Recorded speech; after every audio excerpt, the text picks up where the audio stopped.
They say that Monza is the cathedral of speed.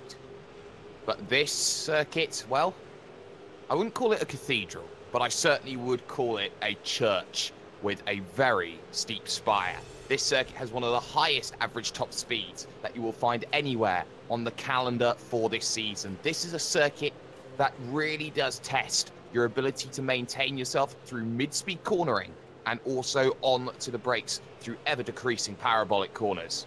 We are, of course, talking about Phillip Island, the first of 3 trips to Australia in this, the virtual racing school V8 Supercars online premiere series, streaming live on iRacing Live and brought to you by the V8's online boys. I, of course, am your host with the most, Mr. Hashtag Do You Mind, the observer of sim racing, Jake Sperry. Joined along with me as ever, Mr. Reese Gardner, the Southpaw racer himself. And Reese, we're gonna just step away a moment from the championship that we've got at hand, because Super Split 2 will look to take place here today before the Phillip Island 250. 24 laps, 1 pit stop required, 1 race for 1 position to get to the promised land of the 250. Yes, indeed. And there's many people vying for it at the moment. A huge field of cars here in Super Split 2, as always. And Michael Hammond is on top right now, just outside the 1 minute 29. So 1 minute 30.001. 90 seconds long, this track. And since we're talking about V8 Supercars, that's... it means it's quite a short lap length, all things considered. It's only 4.5 kilometers long, this circuit, but you traverse it in such a rapid amount of time because of these super fast corners. It's a fantastic circuit, and it really lends itself well to dramatic racing. It certainly does, and we are hoping for all the brimmings, all the trimmings, and all the makings of a classic here today. But to get your understandings up together, to work out what it's like to be at Phillip Island, my good friend here on my right-hand side, Reese Gardner, has decided to get all the facts together about this beautiful Phillip Island circuit.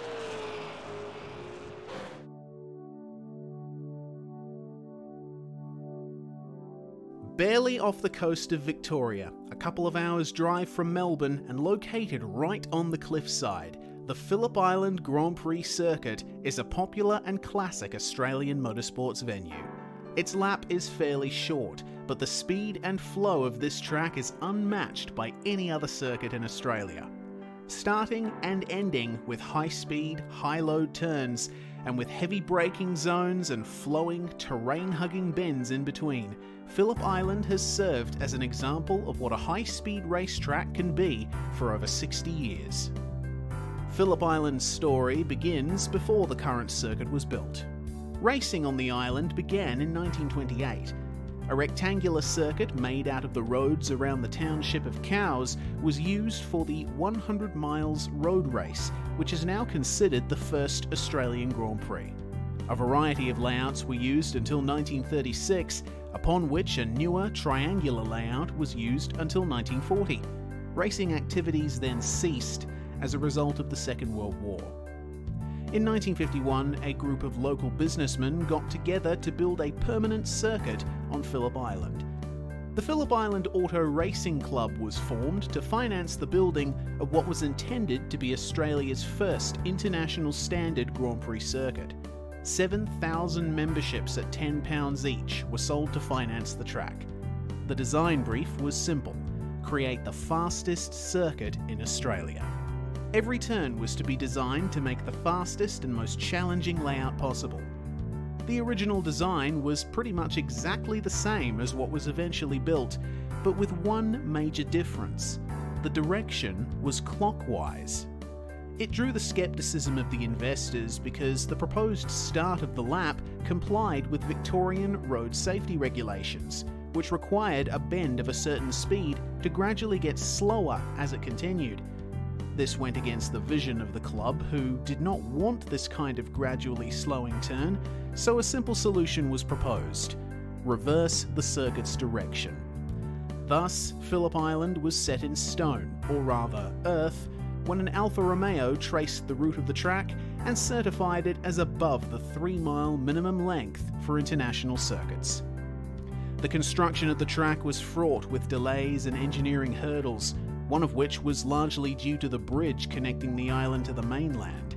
Before the 1980s, this bridge was not strong enough to hold the weight of the massive surfacing machinery needed to surface the track with durable hot mix bitumen.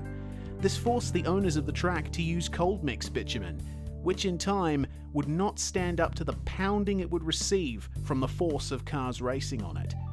The circuit finally opened in 1956 with an overwhelmingly positive reception.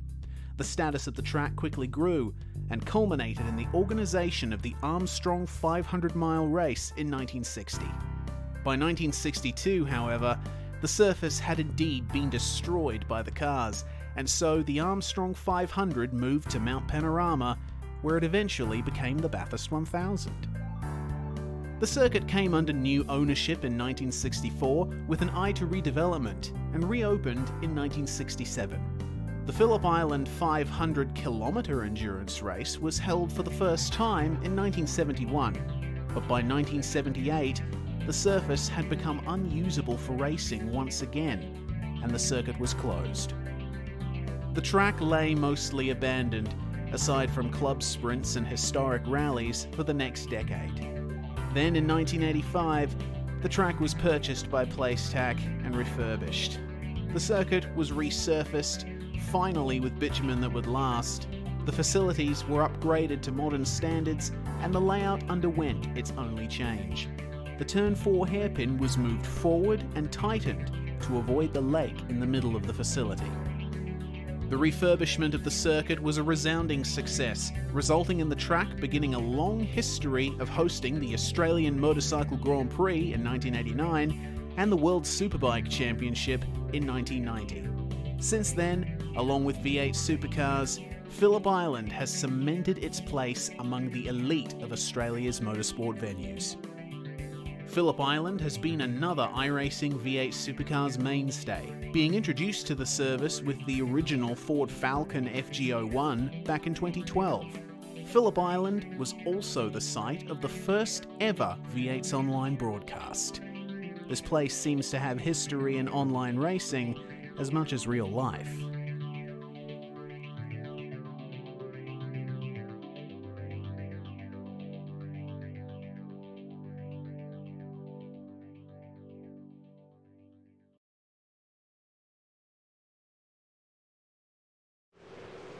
And there you see the facts, the stats, everything you need to know about this Phillip Island 4.44 kilometre 12 turn circuit. But Reese, this is an important race, not just for the fact that there is one winner and that winner progresses to the top. It's the fact that this is the benchmark that everybody watching is going to be seeing. These drivers, all 40 of them in pre-qualification, were split by half a second. And the man who got pole position was just a mere thousandth of a second away from putting himself in the top split. Yes, indeed. And that goes to show you just how much the competition in this series is, it's absolutely white hot every single round. And it's no exception here at Phillip Island. As I did say in the fact file, this was the first Australian track to enter iRacing, along with the original V8 supercar. So everybody knows their way around this place. Everybody has done almost more laps around here than just about any other circuit in the V8 supercar, with the exception of probably Bathurst, ever since that was added. But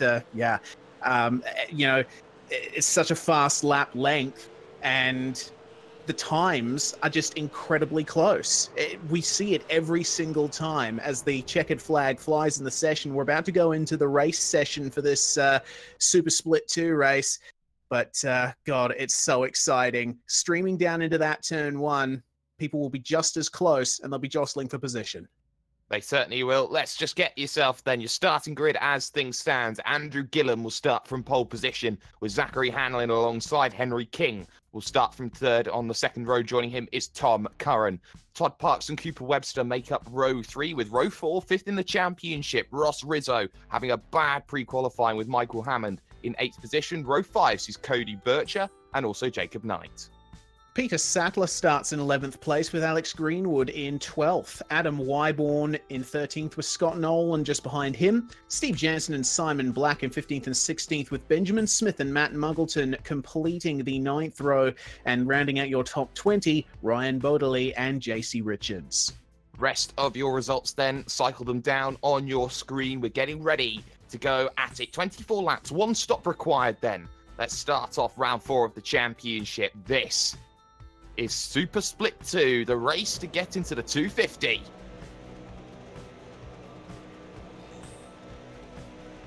Begins right now, and it's a very good start from Andrew Gillam off of the front row. Henry King gets a good start as well. Zachary Hanlon, racing from Motum Simulations in virtual reality, is struggling on the outside. Into 1 they come for the very first time, looking for that opportunity to attack. Hanlon still there on the outside. Oh, and the long and no, sideways goes the drivers of Hanlon, and also the one in second. That's not good. Henry Todd King, Parks as well caught up. Yes, and there's the bottleneck that comes along, and there's more drivers. There's another one goes around in the middle of the pack. Oh, goodness me. And, it's a big pile up there coming out of turn 1. That's JC Richards going off there. Who else was involved in that? Ashley Lear, Simon Black. Goodness me. And the yellow flag is out.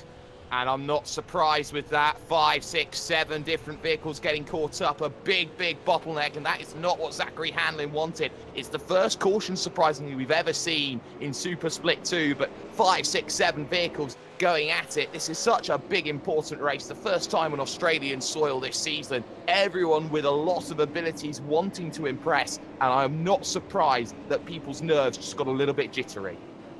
Yeah, that's exactly right. You got to remember that Zach Hanlon, of course, racing in a virtual reality motion sim for this race down at Modem Simulation. Obviously, his rear end got the better of him coming out of turn 1, and man, Henry King just he couldn't do anything to combat that, and it looked like it just started a chain reaction that went further and further down the field.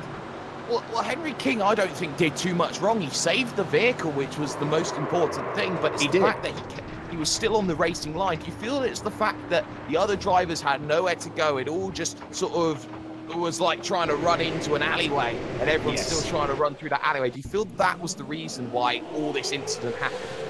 I do think so. I mean, like, the first couple of turns here at Phillip Island are very quick compared to most other racetracks around the world. And just reviewing as the cars went through turn 2, I noticed that Tom Curran actually tagged Todd Parks there in turn 1, and I feel like that contributed to the ensuing melee. But, you know, with 30-something V8 supercars streaming through turn 2 at Phillip Island, the track is reasonably narrow, actually, at that point. It's not the widest of racetracks, but you know, you can't fit too many cars there side by side, and we just saw a consequence of that.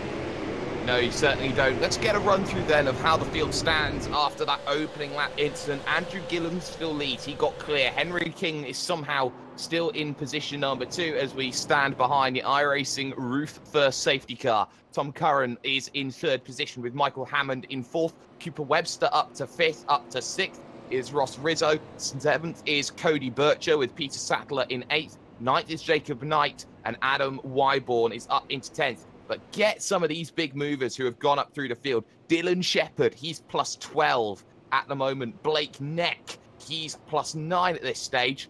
And I'm going to give a little bit of love to a certain driver known as Lionel Stapleton. He is plus 12 as well here today. A lot of big gainers from the opening lap. Yeah, certainly. And, you know, I guess that just goes to show, I guess a bit of luck was involved in that because, you know, everybody going into the same couple of turns, it's very difficult to make moves that stick. But I do think that reaction times from those guys would really show, as I'm seeing Henry King pulling into the pits here at the end of lap 2. So he's going to take his pit stop early, possibly fix some damage from that opening slap with Zach Hanlon. It is worth noting that there is one fast repair when it comes to this Split 2 race, so they're able to go in, get a T-car, get back out again. But I don't think if your name happens to be Henry King that you're going to have that ability to run, 21 laps on a tank here? Yeah, I honestly don't know. That's going to be interesting to see what they do. But Henry King obviously jumping into the pits there and stopped for a pretty short amount of time. So looks like it was to get damage repaired, maybe top up the fuel a little bit more.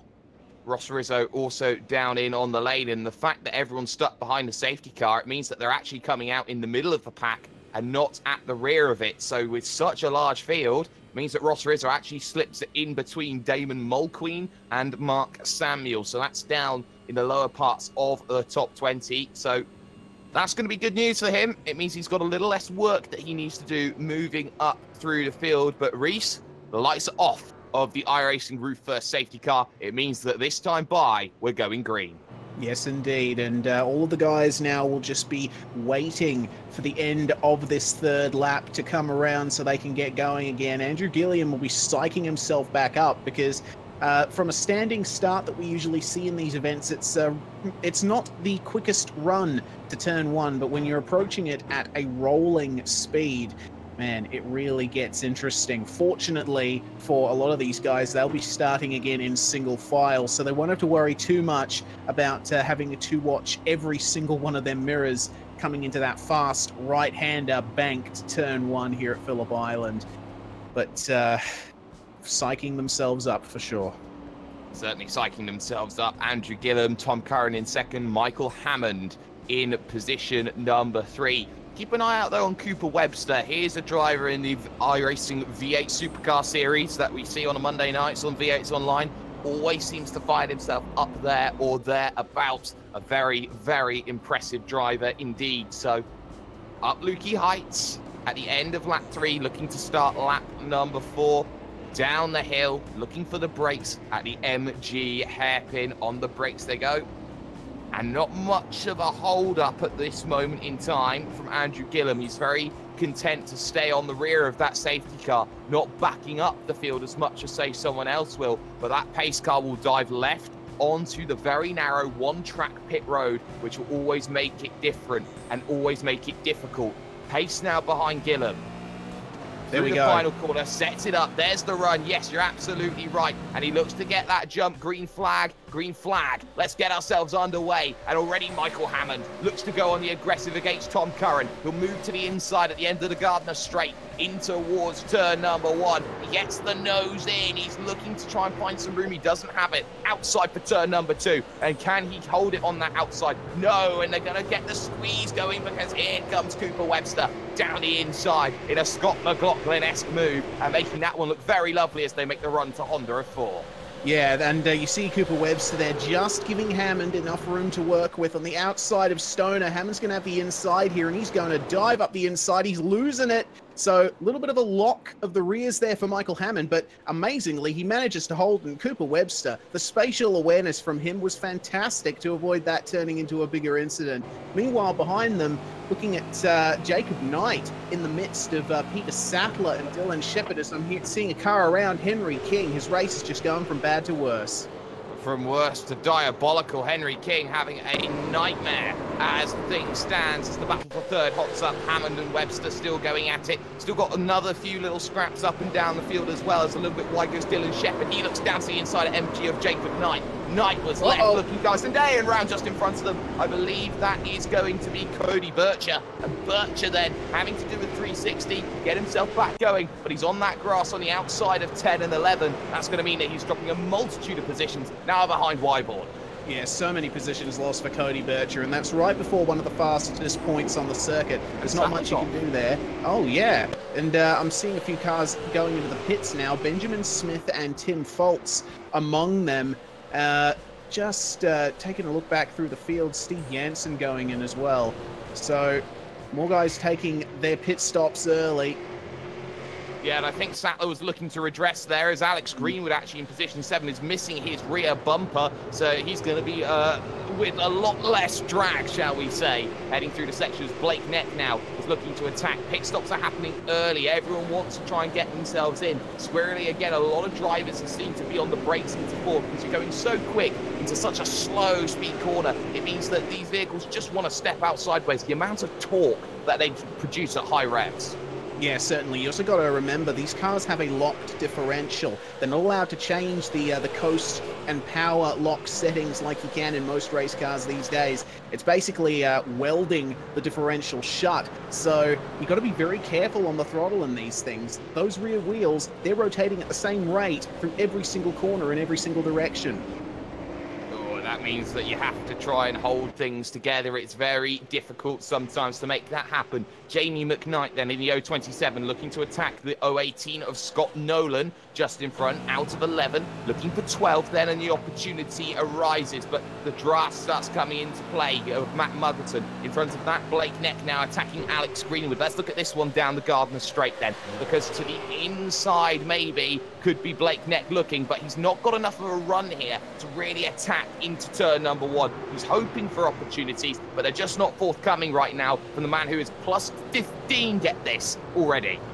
Yeah, big run there from Blake, and you know he's not the best qualifier, but he can certainly race. And you can see up behind Greenwood with a rear wing missing, he's really looking aggressive there. If he can get the run, he might go for a move here. He will. So let's see, can Alex Greenwood hold off Blake Neck? Bit of a slide here from Neck. Is he going to be able to hold it? Yes, but not without going one step forward and one step back. Matt Muggleton sneaking through there. That was really good.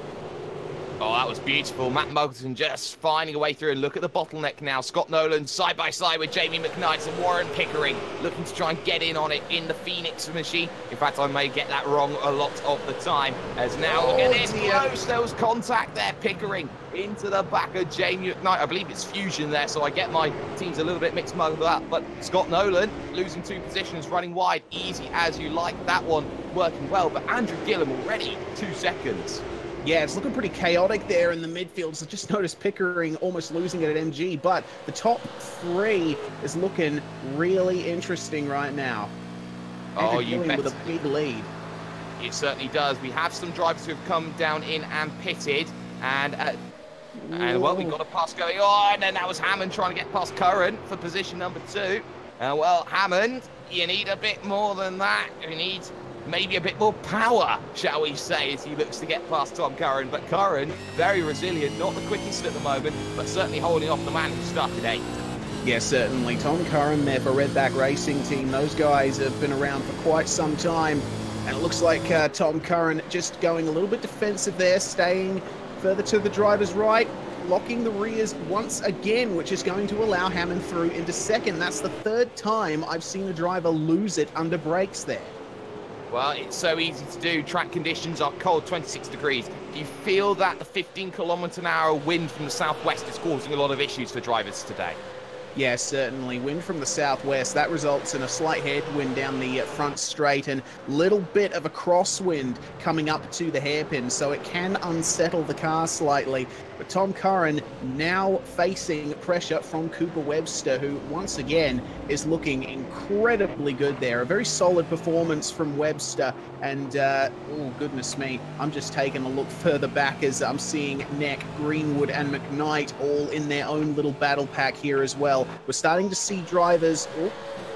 And that's Ross Rizzo and Zachary Hanlon going at it as well for position 12. So Hanlon was making a slide on the outside. Ross Rizzo said, well, I don't need any tricks to get past you, and makes it work. But look at the run Hanlon gets coming out of it, turn 12. Here's the opportunity, unable to do it. Big defensive line taken from Ross Rizzo. And there's the bump happening as well. It's fantastic to see here. Hanlon goes to the outside looking for opportunities. Waiting is Shane Rayner in the middle of this, but Rayner misses the apex, and now suddenly Hanlon attacks through 2.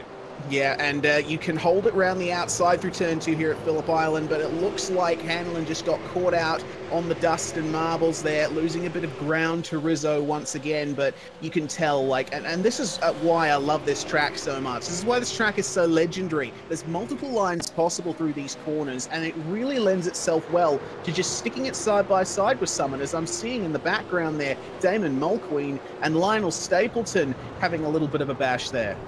Yes, they are. So Stapleton behind Mulqueen is now looking to get into the mix at Siberia is Cody Bircher on the recovery. Peter Sattler as well looking at it. I had another look, though, at Cooper Webster, who's looking potentially at the inside at Lukey Heights. You don't often make a move there in a V8 supercar. And again, much tighter on the exit, looking to open up turn number 11 right now and turn number 12, but it's going to get blocked a little bit through the right-hander. He's unable to really put that power down for turn number 12, but Cooper Webster is trying everything, and look at this, he's just going to pick the run up on the apex, and now here's the chance that Webster wants it. Yeah, certainly. Curran running a little bit wide through a few turns in a row there, which did not help him at all. That's going to allow Cooper Webster up the inside here. Is Curran going to defend? Looks like he's going to have some spirited defensive driving here. Cooper Webster is going to have the outside here for turn 2. Will he be able to hold it is the question. Nope. Does a Hanlon and unfortunately unable to hold on. Unable to hold on for the moment, but trying everything on the run up to turn number 4. Looking, searching, but not quite there just yet. Has the dive now, though, here at turn 4, Honda corner. Down the inside, looking to try and force things away. Makes the move and makes it good. And now the big worry for Curran. There's Jacob Knight and Dylan Shepherd just waiting in the wings. Side by side as well. Mulqueen then gets overtaken because Bircher's making moves. He's through. Yep, and meanwhile, Dylan Shepherd went up the inside of Knight there at Siberia with a little bit of contact as well, muscling his way past there. But, wow, this is looking like some very interesting racing. We are not even halfway through this race. We've still got, oh, God, how much to go? We've got about 2/3 of the race to go here, so there's still plenty that can happen. Dust being kicked up through Hayshed massively. Yeah, a lot of dust being kicked up, and I'm not surprised that the dust is being kicked up. A lot of drivers using a lot of work. Steve Janssen side by side with Bob King. This one a lot further down the field then. This one around P25 there or thereabouts. So Janssen looking to make some moves, but Tim Fallert's having a very good drive at the moment and holding himself in some very good steam right now, just holding that position. Janssen, who was very, very strong at the circuit of Snetterton, really struggling today at Phillip Island. A much different challenge for him, as again he looks for the inside, not happening. Behind that, Henry King looks to get past Bob King. It's an all-King scrap. Yes, certainly. And Henry King, he is in recovery mode times 1,000 here. Remember, he started 3rd and unfortunately taken off the circuit by Zach Hanlon's mistake coming out of turn 1. So he's got a lot of work to do here, and hold up behind these 3 cars way down in the field. You'll be a little bit frustrated, but at this point, you basically got to set your head on your shoulders right and just keep eyes forward. You got to make sure that you just do things methodically. Don't do anything silly. Yeah, don't do anything silly as Peter Sattler gets around Damon Mulqueen, this one for position number 16. A little bit further forward in front of that, though. They're starting to break up open a little bit. Dylan Shepherd is up into position number 5. Plus 19 right now at this stage, and looking to find a way past Tom Curran next. So Dylan Shepherd is having a big drive and a big wiggle coming out of MG. Yeah, Shepherd, you know, ex-teammate of mine, and so I've seen his driving style as he pits from the teammate's seat. He really goes for it, does Dylan, and that really shows in his climb up the field so far. I want to see where he comes out, though. But he was a little bit pedestrian hitting the line. Matt Muggleton really did gain in the 002, who is looking to try and gain some positions. You can see how early Matt Muggleton hits his box. It's not the longest pit road, and Shepherd's missed his box. He's gone straight through. Drive-through penalty. Dylan Shepherd, what a shame for that, because that's really going to affect the way that he is going to be racing this one for the rest of this event. Yeah, certainly. I'm going to check back and just see what Shepherd got the drive-through for. I'll get back to you on that, but there might have been some contact further back in the field. Oh, there certainly could have been. So that means that for Shepherd, it's going to be another case of trying to herd a little bit more. Bircher on the attack, this time against Shane Rayner. On the brakes into Honda, not able to make things work. Then through 4, small kink of 5. Now gets to Siberia of 6, looking the long way around at Siberia. And you may have to go all the way to Siberia to sometimes try and make the move. And right now, Shane Rayner, he's in a good position to defend this one, but they're making the run to Lukey Heights. It's got to be a good turn 8 then, right now for Bircher to make the run through 9 of Lukey Heights. Unable to make things work up at the top of the hill, and now set the run for 10.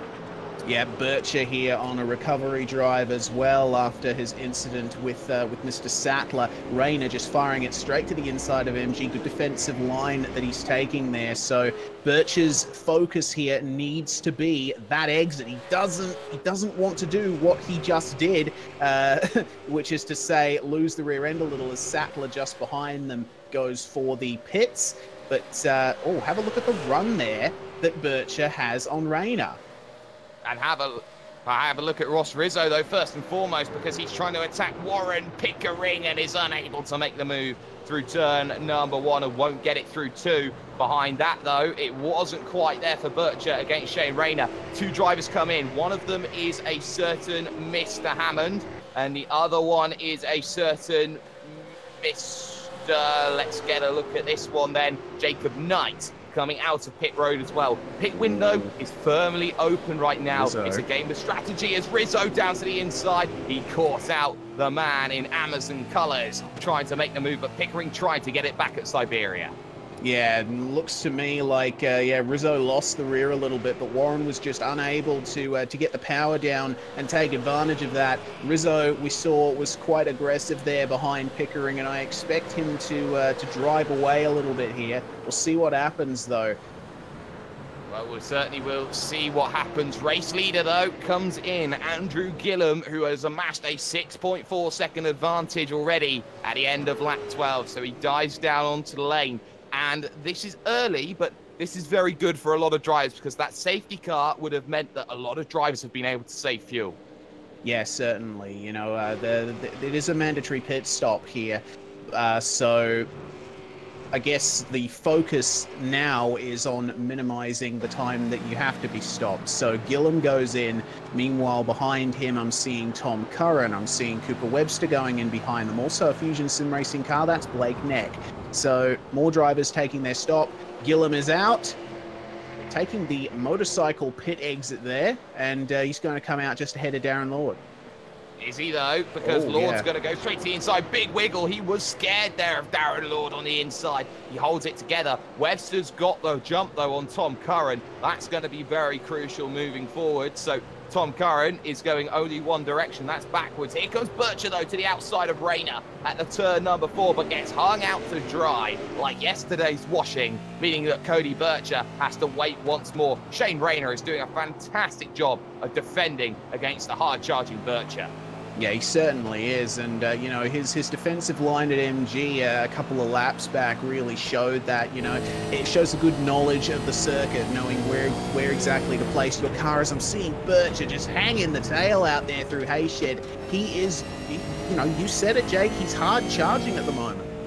He certainly is. He's looking for every opportunity, and that opportunity is not working out in his favour. In comes Alex Greenwood then from the net race lead. It releases Jamie McKnight to the front, and McKnight will be very happy with the screen time that he's going to get from that one. But Greenwood, I expect him to take the fast repair here because there is a missing rear wing on that machine. It's going to mean that the T-car is going to need to get involved.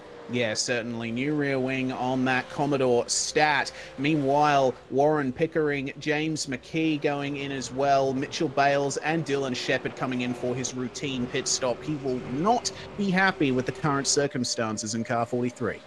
And I don't understand why Cody Bircher doesn't come in and pit and try and get back out again here, Reese, because he's clearly stuck behind Shane Rayner. Surely he needs to work an undercut. Yeah, I would say so. That's what you'd expect him to do. But, you know, at the end of the day, we are not in the driver's seat. And I suppose Cody Bircher, he might be trying something a little bit different. But from the outside looking in, as they go side by side, coming up to Siberia, goodness me, that was a bit too defensive there from Rayner, I feel. But Bircher did well to hold that. Well, I think he needs to rein that vehicle back in to Shane Rayner, because Cody Bircher, as I make the poor puns in the early goings, get them out of the way quickly. I think that Rayner knows that he's got to do everything to keep Bircher behind. But what they don't understand is that this is costing both of them their race. Ross Rizzo's flying away from them. Jamie McKnight's flying away from them. This is the top 15 at the moment. It could be the top 20 by the time they both come in. As on cue, nobody decides to dive in just yet. And there's finally the decision for Bircher to go in. Sometimes the drivers do listen to me as he gets very aggressive on the lane in. Yes, indeed. Well, Cody Birch, that will definitely help him there. I think he was fed up with trying to pass Rayner, and I think the move from Rayner going into Siberia really turned him onto the fact that there was no way he was going to get past him anytime soon. Might as well just cut your losses, get into the pits, see how much time you can gain through there. See how much time you can gain. The net leader at the moment, in terms of everyone who's pitted, is Andrew Gillam. He's got an advantage right now of 3 seconds to Michael Hammond. Just behind. 3 seconds is good at the moment. Vehicle off, though. That's Braden Bateman at turn number 2, who was running very, very strong. Just ran far too deep into turn 2. Nowhere to go there. Yeah, certainly. Turn 2, it's an interesting one. You go over that crest, and if you're not exactly online, then it's off the circuit with you. So Bateman only losing 1 position out of that, but that'll not be beneficial. It will not be beneficial at all. I can note that we do have some retirements here today. One, Zachary Hanlon, is out, and Ryan Bodley and Todd Parks are both a lap down as things stand. So a lot of drivers then have run into issues today, and it's not often that you get to hear drivers and issues come in side by side. Steve Janssen getting past Tim Fallotz. Then there's a massive pack in the middle here. Ashley Lear is in this one, Henry King in this one, and then you got Bircher, who seems he can't get a break because he's got to get past Peter Sattler. Yeah, too right. That's poor Bircher at the moment. He's really come out in a poor place here, but this huge pack in the middle is incredible to see. And oh, hang on a minute, Tim Foltz versus Henry King coming into MG. Foltz going defensive, but have a look there at Henry King. He's going to hold it around the outside and get the inside line for the second last turn. I guess like that. Yeah, I guess that there proves that Henry King deserves to be a bit higher up than he is now. Behold the king of kings. This Henry King makes his way past Tim Foltz and doing a very good job of things as well. So that much you can say. He holds position right now. We've also got this battle going on, Jacob Knight versus Scott Nolan. This one for position 13 out on circuit, and Nolan holding himself in a very good position. Lap 16 to 24, so just 9 laps to go in this event. Jacob Knight is pushing. Yeah, he certainly is. He's doing very well to make up those positions. He did start in 10th place, currently down in 14th, so he's got a bit of work to do if he wants to match his starting position, but you can see he's catching up very slowly there to Scott Nolan, going nice and aggressive into Siberia, using the camber of that corner to his advantage and through Hayshed. Well, hang on a minute. Ashley and Tim Foltz, we're hearing, have had a little bit of an incident. Foltz off by a long way. Let's see what happened there. Looks to me like, oh, okay. I can't blame Lear for that one there, Reese. You look at where Ashley Lear was. I think Foltz was trying to take that inside line, and he just maybe turned a bit early. So Tim Foltz with a little bit of a fault of his own. So not much you can do in that situation. But down the inside, that's Dylan Shepherd, I do believe, who was up in 5th, and round goes Bob King almost. He holds it together somehow, but there's no momentum left. And Benjamin Smith making a bit of contact too. Yes, indeed, as I'm seeing Shane Rayner is making his pit stop here at the moment. He is just coming out of the pits now. See where he is in relation to Cody Bircher. Well, Bircher's finally got a front end of his car that is not full of Shane Rayner's. Yes, and Rayner, you can see how far he is behind. He's behind Damon Mulqueen right now, just with JC Richards. Richards will get the run here on the drive to turn number 2 at the Southern Loop, and there goes that driver. That is Shane Rayner, and now suddenly Dylan Shepherd's going to try and go around the outside, pick the run up off the exit, and there is just a bit of worry there. Shane Rayner just getting himself out of concentration there. Yeah, certainly, but those drivers all did very well not to make that into a bigger incident than it should have been. JC Richards and Dylan Shepherd almost coming together through the hairpin. You can see Shepherd in the hyper-aggressive mode once again. Big dive, and that is a big hit there for JC Richards, basically doing the same thing that he did to, who was it, Jacob Knight earlier, except that one resulted in a fair bit more contact. Oh, it certainly did, and the gloves are very firmly off. 7 to go when they cross the start-finish line, and a lot of battles going through. It is worth noting, though, in this situation, that Ross Rizzo hasn't come in. Well, he came in very early and made that stop. He did it on lap 2, and guess what? Jamie McKnight did exactly the same thing. Question becomes, can they survive to the end? And if they can, then this is really worrying for the likes of an Andrew Gilliam, because David Kimmond is the driver who is in front in the 055, and he's got to make that move for the podium. Yeah, he certainly does. And you know what? Ross Rizzo, looking back in other championships, the Trick Sim Sports guys really enjoy their fuel-saving strategies. So Ross Rizzo, I think, is employing that once again, as I'm hearing Blake Neck making a pass on Darren Lord down at the turn 4 hairpin. Nicely done. No drama. No dramas and no llamas either. So Blake Neck, Fusion Sim Sport, makes his way then up into the top 10. Tom Curran had already made his way through as well, but keep an eye out though on McKnight versus Rizzo, because Rizzo closed 0.6 of a second on that last lap, brought the gap down under 2.5 down to 2.1. I think it's even a little bit less than that for Trick Sim Sports, as they look to try and make that charge and make that push. And for Ross Rizzo, 5th in the championship, he is in desperate need of getting himself into that top race. 31.5 from Rizzo, 31.9 from Jamie McKnight. 1.7 now the gap. He's closing, and he's closing enough. Battle for third goes on. Yeah, rapid rate that Rizzo is catching there, and also a rapid rate that Gilliam is catching Kinmond here, and he goes right up the inside there at turn 1. Kinmond, I think, maybe thought about defending there, but, you know, in that context, when you've got the former race leader up behind you, you don't want to make it too difficult, especially when you've got your own points to salvage. So that is Gilliam through to position number 3. 4.5 look from Cody Bircher, as there was going to be James McKee looking to push as the gap continues to come down for Ross Rizzo against Jamie McKnight at the front of the field. We'll keep an eye out on that one though, because McKee has now got to try and deal with Bircher and Sackler, who both want to go through. James McKee started 26th right now. He's plus 10. He's having a very good drive of things, as right now McKee, I don't think he's got anything left. On the brakes down the inside, and that is about as comfortable as sitting in a double-decker recliner. Certainly, good move there from Cody Bircher, and now have a look at Peter Sattler. He's trying to use the Shepherd line, I think, going straight to the inside of Siberia, trying to force one up the inside, but not quite close enough to McKee to get the job done. And Bircher has now got Warren Pickering to contend with up ahead, but looks to be catching him quite quickly. Yeah, certainly does look to be catching gap at the front. 1.4 seconds, the time remaining, 5 laps to go. Jamie McKnight started 22nd. He had no hopes of making it through at the beginning, but strategy may have just brought him back in. Ross Rizzo, for example, started 7th, got damage on the opening lap, had to come down in, had to make a conscious decision about things. Michael Hammond, is in this battle with Braden Bateman. This one for the top 5 behind that Cooper Webster, looking to make positions as well. Braden Bateman, who is slower, who is struggling a little bit more, now needs to defend from Hammond. This one for the top 5. Yeah, and Hammond is a bit of an aggressive overtaker, as we've seen from him over the years. And, oh, have a look at that. He's going for that inside line, having a look, and Bateman actually goes wide there to let him go. So that's interesting. Hammond is through, and Bateman is going to yield.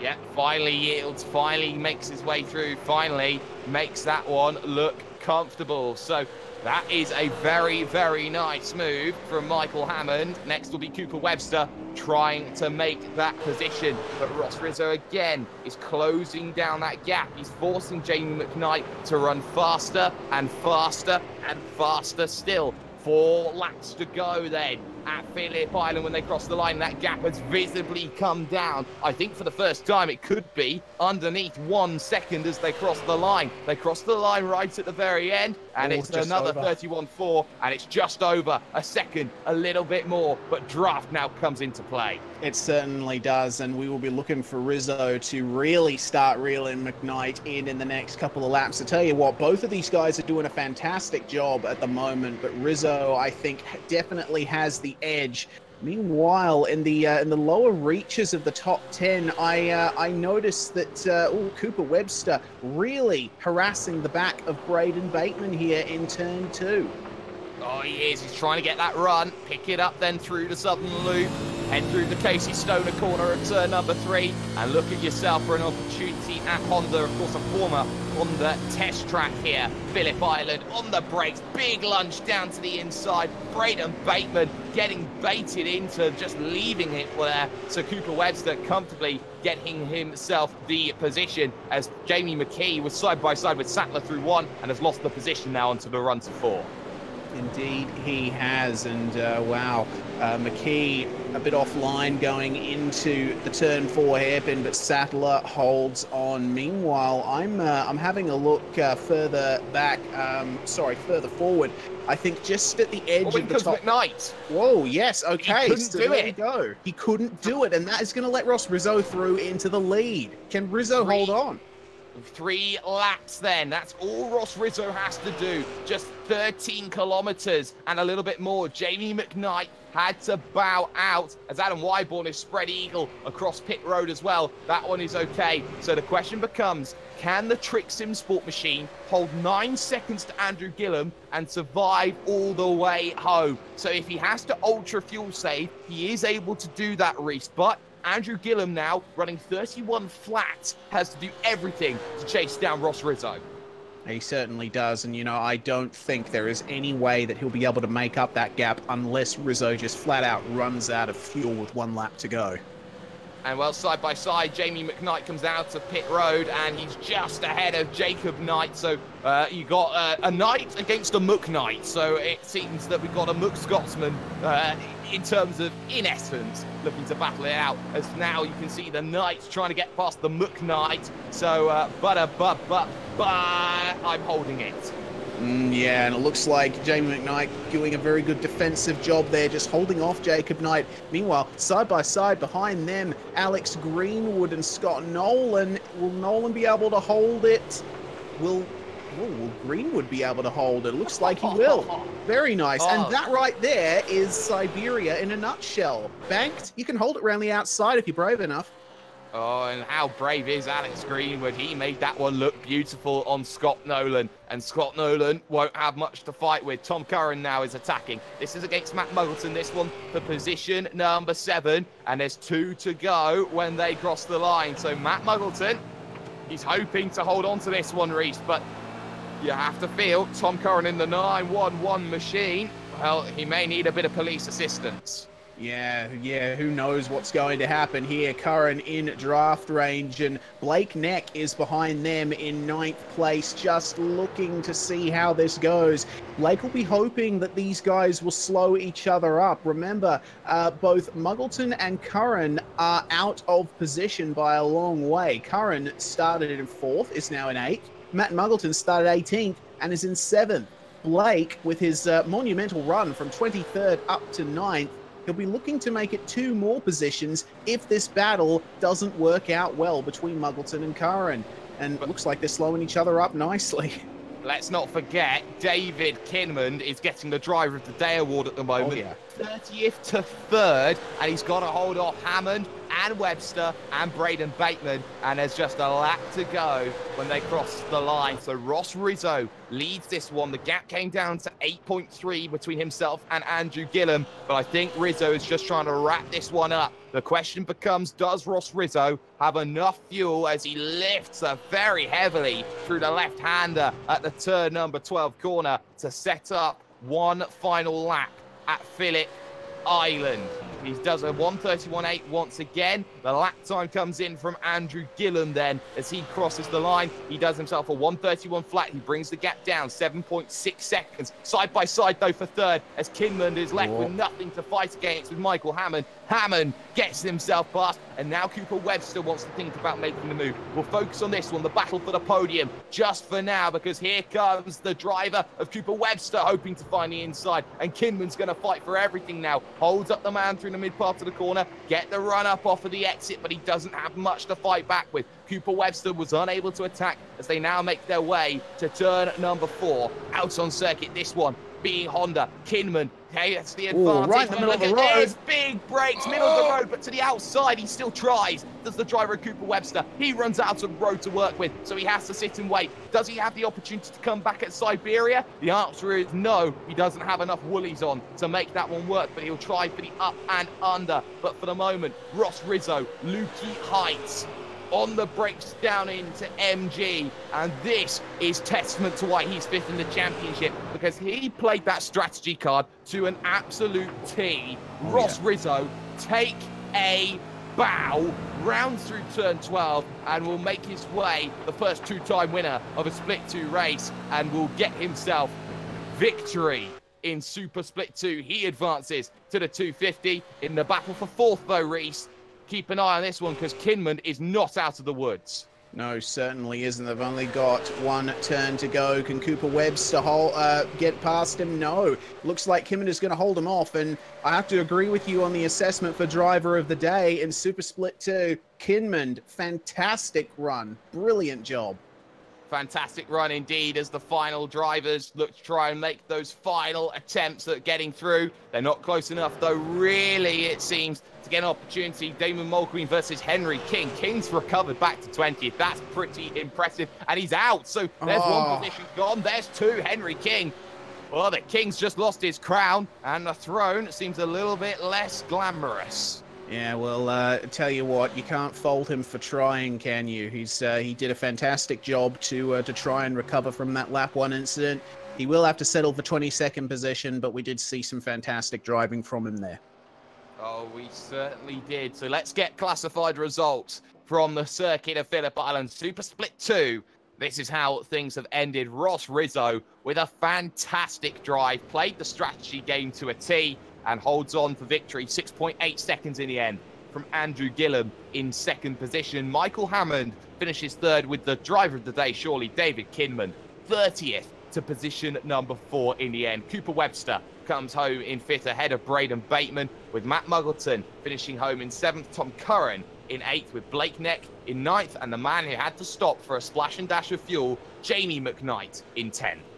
Jacob Knight comes home in 11th place. Darren Lord from 32nd up to 12th. That's another fantastic run that we've seen in this field. Alex Greenwood finishes in 13th place for Progression Racing Australia. Meanwhile, SDC Motorsports Scott Nolan comes home where he started in 14th. Cody Bircher finishes 15th after starting 9th. We saw some very spirited driving from Bircher in that race. Unfortunately, he couldn't hold on to a top 10. Peter Sattler, after an incident with Bircher, finishes in 16th. Warren Pickering makes it to Fusion Sim Racing Cars with 17th place, up from 27th. James McKee finishes in 18th. Steve Jansen 19th, and Damon Mulqueen rounding out the top 20 with 14 positions gained.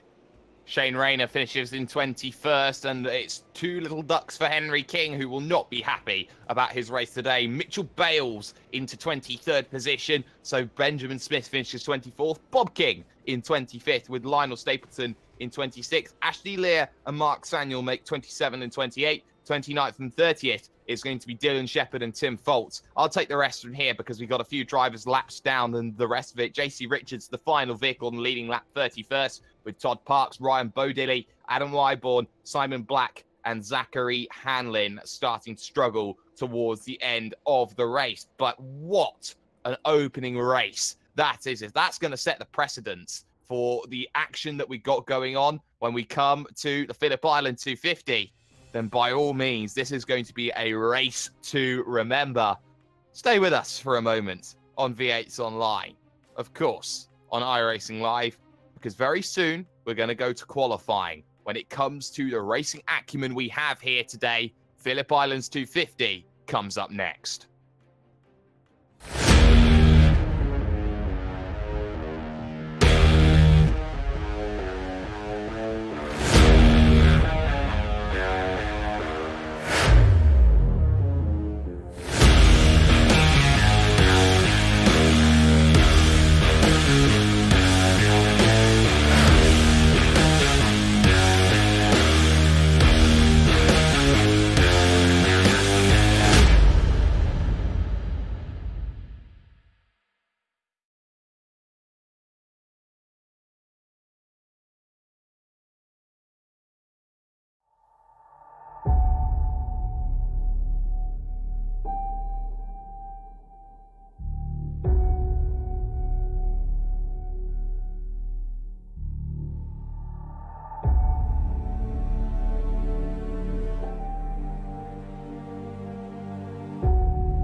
racing. You wanted the best, you got them 4 abreast. Often imitated, never duplicated. The greatest show on dirt, the World of Outlaws.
Welcome back, ladies and gentlemen, to the Virtual Racing School V8 Supercars online premiere series. We're just getting the fallout from what was Super Split 2 here at the circuit of Phillip Island, because the 250 comes up in just a few moments' time. But to talk to the man who won Super Split 2, Mr. Ross Rizzo, he's standing by with Reese Gardner. Indeed, I am, Ross. Welcome to the commentary booth. That was an incredibly good drive from you. You managed to take that pit stop early under the safety car, and you managed to pull it off. You managed to pull off a stonker of a fuel-saving drive once again, finding yourself in split 1 for the Phillip Island 250. How did you do it? Thanks very much, Reese. I knew the race pace wasn't really there. Even in pre-qualifying, my setup was really shy of the apexes, so I was trying to get it acquainted with those. But it was really struggling. But I knew that if I generally have a decent fuel burn around here, so I thought I might be able to play that card should the safety car eventually happen. And lo and behold, it did. I was just waiting to pounce when it happened. Did you ever feel like the strategy might have been in jeopardy? Because it did happen quite early in the run of the race, only on about lap 2 or 3. I think I only needed to save about a lap or so, and I could have done that just taking my time getting through the field. Luckily, the field was very courteous and allowing me to make passes and some rather nervous ones as well. I think I scared a couple as well. Scared myself, trust me. And I've realised the strategy might have been in jeopardy when I saw Jamie McKnight wasn't pitting. And I was slightly disappointed, but slightly elated when he pitted. And I was like, oh, come on, he could have made that a little bit more interesting. But No, it was really, really cool to see that work. Well, you're in split one now, and I suppose after that drive, you're certainly hoping for a good result. Are you planning to employ bits of this same strategy in split one? I got to lose. It's treated me well so far in this season and in the OSC. So we'll just see. Just try not to make sure I don't look out of my depth and keep this run of form that I'm having at the moment. Excellent stuff, and it is a good run of form indeed. Well, before we let you go, Ross, to prepare for split one, who would you like to give a shout out to, if any? Sim Sports, Trick Fabrications, HPP, and HRS. Excellent stuff, Ross. We will see you, hopefully, in a good position at the end of split one. Guys, enjoy the rest of the evening. There we go, Jake. Ross Rizzo, your split two winner, now getting into split one, and I suppose he's going in it with a nothing to lose attitude. It will be interesting to see what he can do. Oh, you bet it will be an interesting attitude. I think what will be very interesting to see, though, in this split race, in split number one, shall we say the Phillip Island 250, all good and proper, is the fact that Reese, we find ourselves with a man who has been unbeaten in 5 and is looking more and more like the driver who really isn't going to be losing too much when it comes to this, unless something dramatic happens with Jared Philsell. Yeah, certainly. Jared, he's been the absolute class of the field recently, and I don't think anyone will take that away from him. However, you got to consider the synergy sim racing factor. These guys have always gone really well at Phillip Island, and wow, their performance in pre-qualifying was fantastic. We would have expected Jared to be on top, but he didn't do that many laps, and Glenn Postlethwaite managed to snag that top position in pre-qualifying. So I get the feeling that Philsell might have his work cut out for him here. We'll see, though. I certainly think he will have a lot of work cut out, and if it's possible, let's get up on your screen for you the results of what happened 1 year ago at Phillip Island. Of course, it was a little bit different to what we had back then. We didn't have ourselves a 250. We had ourselves a full-fledged 500 within the endurance racing calendar, which did see Jared Philsell and Josh Muggleton take the win by 9.5 seconds. But Reese, this is a different challenge. You've got to drive on your own now. You're not going to be reliant on that teammate.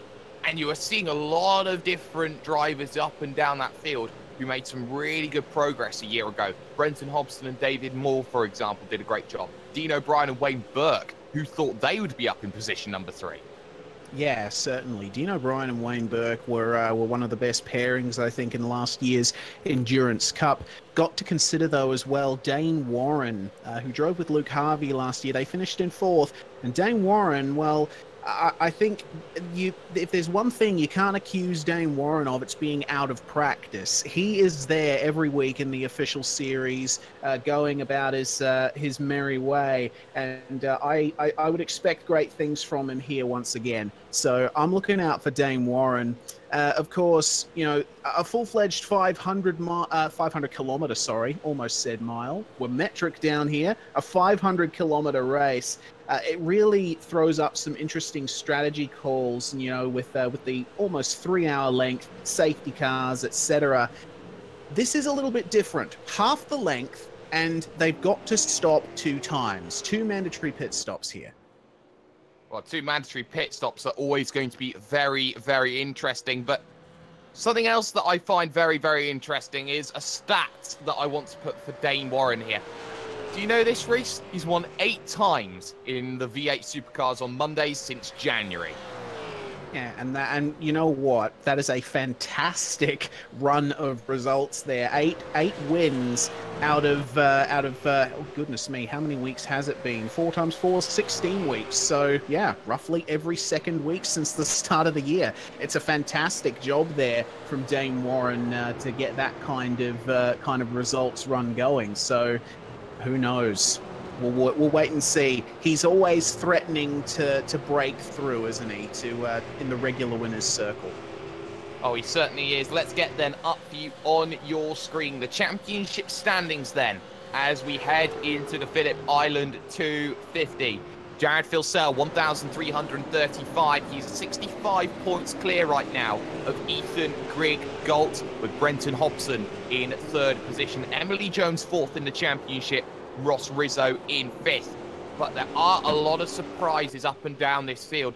Most particularly, I would have to say Emily Jones in fourth in the championship. It's a testament that she's incredibly quick and she's improving all the time in this series. But you also have to consider that she's only had one top 10 really so far this season. She hasn't been right up at the forefront. It's just been the fact that she's been able to finish races. Yeah, that's exactly right. Well, to finish first, you must first finish. And Emily Jones has not been finishing first in any race this year, but, well, unless you count Rallycross, but 100%, it's that finishing record that is going to ensure that she stays in the top 10 through the season. We do have to consider, though, as the championship drags on and we see drivers get their heads around their cars, their setups, you know, the new challenges for the year ahead, the results are going to average out somewhat. It's been a bit of a crazy start to the season, with Jared Filsell really being the only constant out of it all. So it'll be interesting to see what drivers like Jones can do, and Ross Rizzo as well. Yes, it certainly will be. Madison Down, though, in position number 6, has been fighting pretty much an uphill battle all season long after having a major engine blowout at Road Atlanta. Do you feel that Madison Down, being already 270 odd points back, is pretty much relying now on mistakes from Jared Filsell? I would say so right off the top of my head. You know, Madison, he's got one of the greatest pedigrees in oceanic sim racing. He, you know, an 8-9 time winner of the official iRacing V8 Supercar series, and you know, multiple wins across many different disciplines. He's consistent. You know, he can get in any car and be quick in it. You know, the problem is that engine blow at Road Atlanta has really messed up his early season. So if he wants to get back into the top 5, the top 3, if he wants to challenge Filsell for the lead even, he is going to have to rely on some pretty major mistakes from some major players in this series. It's not completely out of the question. Stranger things have happened, but Madison Down has got some difficult times ahead of him, I think. I think he certainly does, and he needs to find some better results than third, which has been his best so far this season.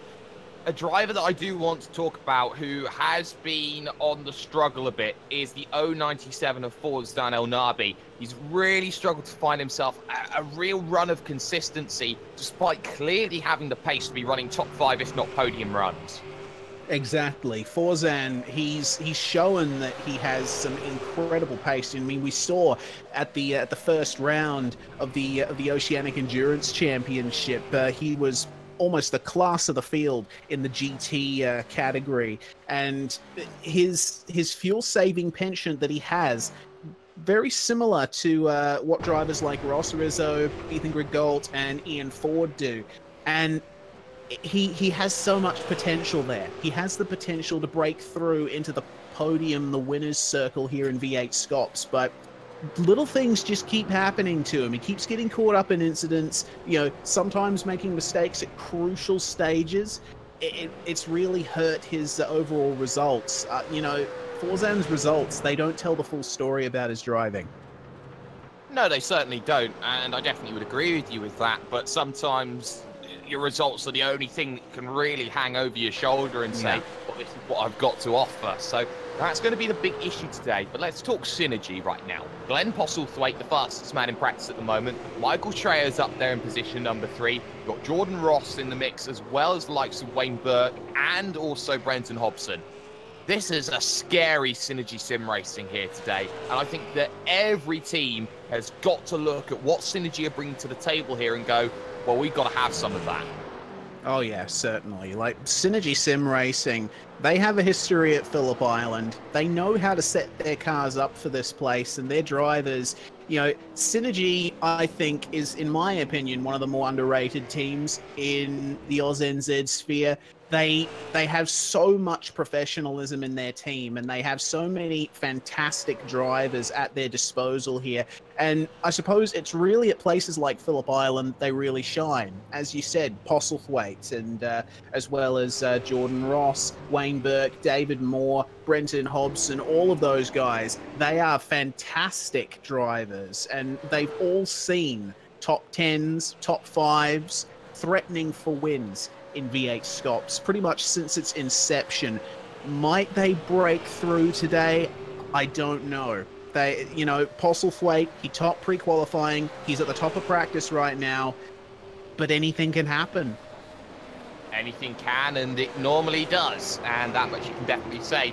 We have neglected a little bit to talk about the 117 machine. Ethan Griggold, second in the championship, a top 5 at every race so far this season with 3 podium finishes to his name. I think this is an evolution for Ethan Griggold, to pardon the pun. I think he's been absolutely fantastic so far this season, and I think he's stepping up, filling the mantle which Josh Rogers has left behind, and has showcased, yes, I can take the fight to Jared Philsell, and Philsell should be worried. Yes, Ethan's performance at Snetterton was fantastic. I think that's something that I'm going to be remembering for the rest of the season, how he really kept Philsell honest in that longer second race up in Norfolk. And, you know, Ethan, as I alluded to when talking about Mr. El Nabi, he's got that fuel-saving mind. If there's a fuel-saving possibility in a race, he's going to use it, and he's got so much to offer as a driver. You know, from his first performances for SDC Motorsports, then his performances after he moved to Evolution Racing Team. He's always been hanging around in the top 10, threatening for top 5s, and of course, finishing on the podium as well. I think we still have yet to see the best from Ethan. Yes, and that's a very scary prospect. A lot of untapped potential from the 22-year-old. And let's not forget this right now. We talk about these being the pillars of V8SCOPS. A lot of these drivers are still in their mid-20s, early to mid-20s. You talk about Philsell, you talk about Down, you talk about Griggold. They have an extra 15 years plus, if they want to stamp their mark on V8SCOPS. And right now, would you class this as the golden generation? Oh, I have absolutely no idea. You know, it's interesting to think about sim racing in that sort of vein. But yeah, I mean, you know, I've been around V8SCOPS since the beginning. In the second half of 2014, I've seen these drivers come and go and evolve, and you know, in some cases, unfortunately, falter. And I do think that this generation of drivers, you know, Philsell has stood head and shoulders above them on many occasions, but you know, as a whole, I think this is one of the best collections of drivers you will see. Ladies and gentlemen, we're going to step aside for just 2 minutes here on V8 Online. When we come back, it's qualifying time. The race to get yourself to pole position for the Phillip Island 250 on V8 Online. V8SCOPS with the Virtual Racing School is back in a moment.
in just 10 seconds' time, we will get to qualifying. The one true measurer of one lap pace, the one true measurer of starting where you need to. You don't necessarily have to be the best qualifier to be the best racer. Nobody has ever said that in the history of racing. But more often than not, your life will be made a million times easier if you can get qualifying working out together. 20 minutes then of open session qualifying and a big chance to get the run going early as the field will stack up behind Lee Ellis and number 1, Jared Phil Sell. As things in qualifying get themselves underway. I am hashtag Do You Mind, Jake Sperry, joined of course by the man who just said yes, Reese Gardner. Reese, this is qualifying, and this is the most important qualifying of the season so far. It certainly is, Jake, and you know what?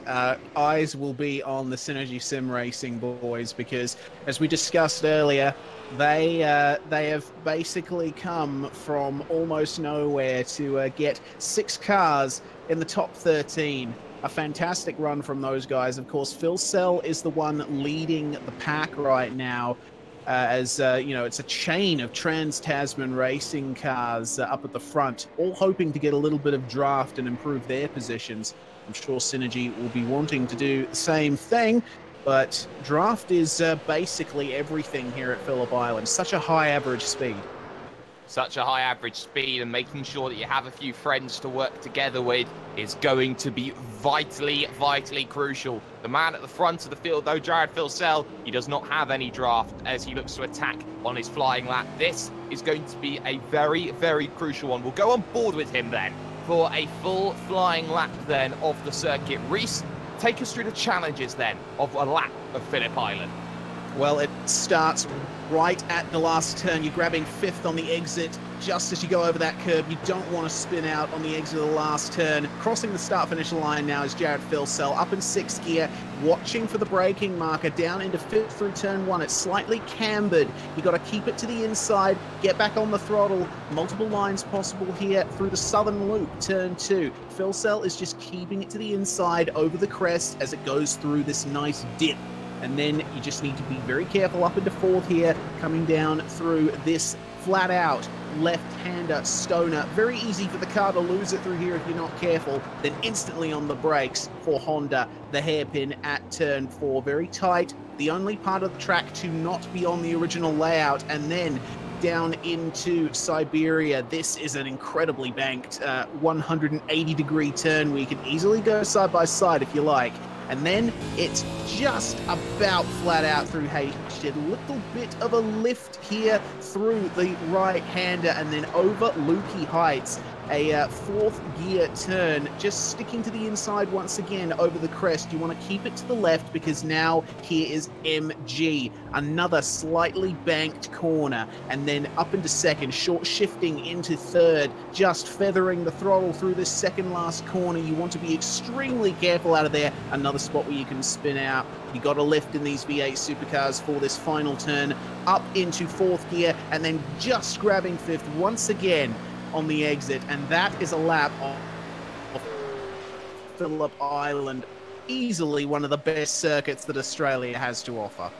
Not only is it that lap, that's a 1:30.729. That is beautiful. Madison down goes quicker, 1:30.4. The lap times will be coming in thick and fast here at Phillip Island as everybody looks to try and find a way through. Michael Schreier up into position number 3. Sam Blacklock in position number 5. Glenn Postlethwaite into position number 7, and it's just about finding yourself track position. Dane Warren moves up into position number 5 for the All-Star Motorsports machine, and Ian Ford, there's a blast from the past. First time we've seen him this season in Evolution Racing Team colours. Ozan Al Nabi though up into position number 4. You can see how the times tumble. Yeah, certainly, and I think there's going to be some changes all through the session. Of course, we've got to consider it's a fairly warm track out there. Wayne Burke to pole. Wow. That is incredible. 1:30.443. Wayne Burke has put his 89 machine, the biggest cat, amongst some of the strongest pigeons in the field. Madison Down and Jake Burton. It was going to be an all-trans-Tasman front row. Not anymore. That is Wayne Burke putting himself right on level. And let's not forget here right now, Reese, that the fact that this track is just going to heat up more and more as this qualifying session goes on. And it's already an astonishingly hot 37 degrees already. Yeah, certainly. That is that's what I was going to go to before Burke decided to pip it on pole and surprise us all. It's all about getting your lap in at the start of the session, because for the rest of this 20-minute session, if you don't get a competitive time in, you're basically gone. You need to be able to get that lap in nice and early and use the rest of the session maybe just to help out your teammates in the draft. Make sure that you have your setup down pat.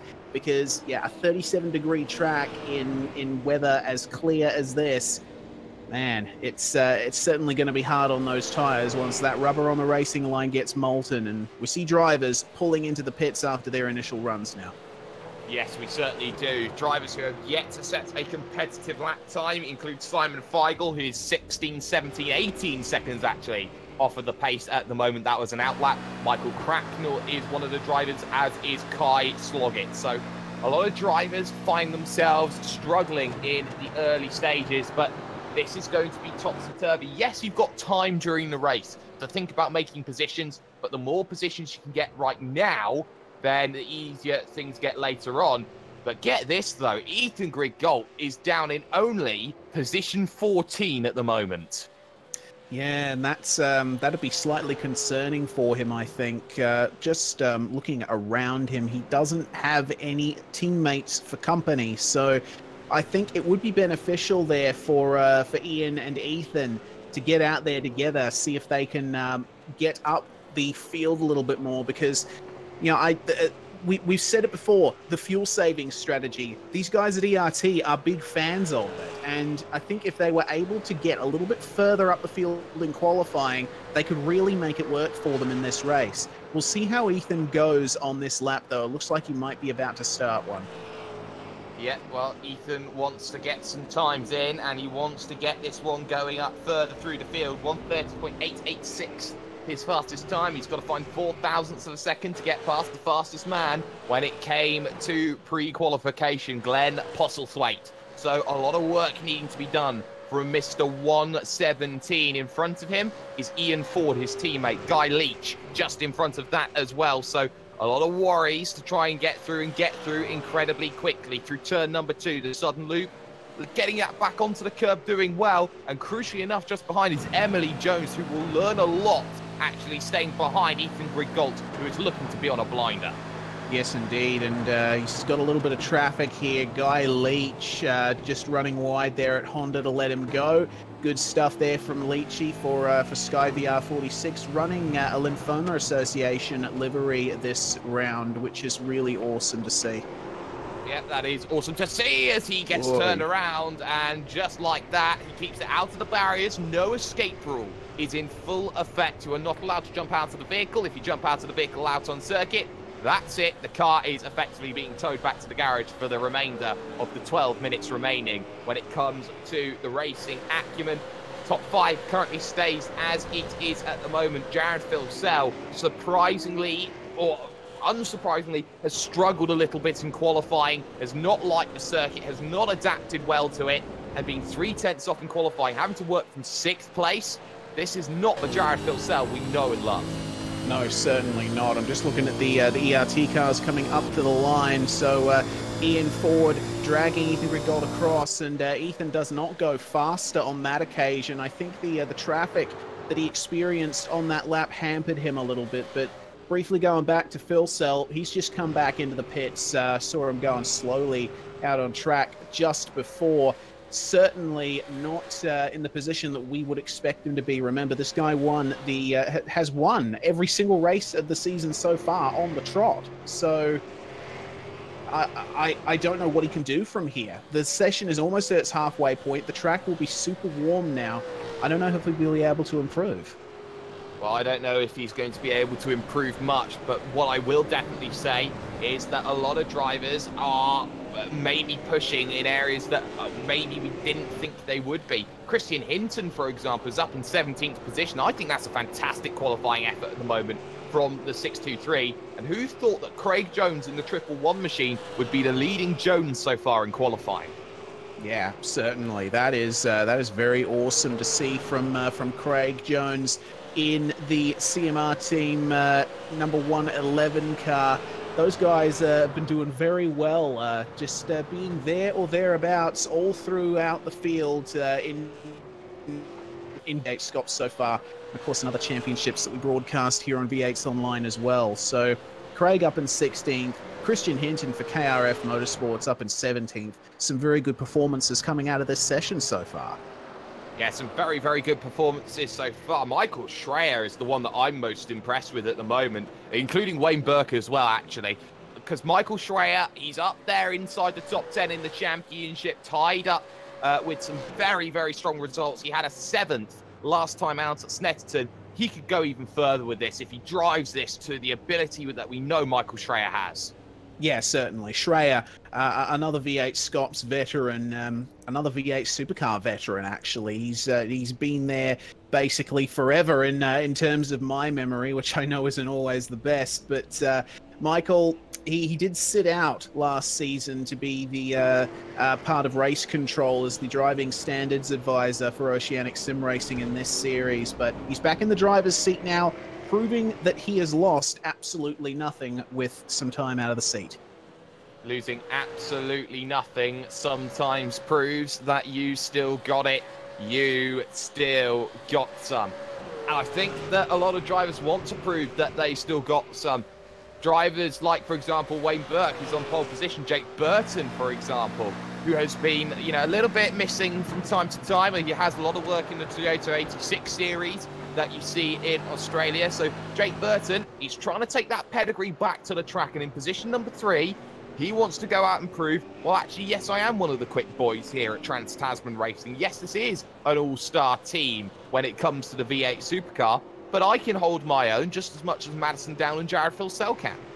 Yeah, Jake, his season so far has been patchy, and of course, I can speak as highly of Burton's driving as anyone here. I've been around the guy for a very long time, but this season so far has not been entirely what I think some observers of this series would have been expecting of him. Of course, to be fair to Jake, he does have increasing real-life racing commitments after winning Aussie Driver Search last year, getting that drive in the Toyota 86 series. But this result that he's got so far in qualifying, 3rd place behind, is quite good, I have to say. Let's see what he can do here now. That is going to be a 131 at 365. No improvement there, but still, 3rd place in this field. It's quite interesting to see that that Synergy have not gotten many other drivers in the top 10. No, it seems that everyone's just kicked up another gear and have looked to push the drivers inside the top 10 they have. Wayne Burke, Michael Schreier, and Jordan Ross as well. Very surprising to see the likes of Glenn Postlethwaite in 11th position. He's managed to gain a couple of positions in terms of his time. He's got past David Moore, he's got past Brady Myers when it has come to his laps. You see Brenton Hobson as well. Hobbo's probably one of the most well-loved drivers in the field. Everybody seems to have an affinity. He's one of the nicest characters you'll find on this grid.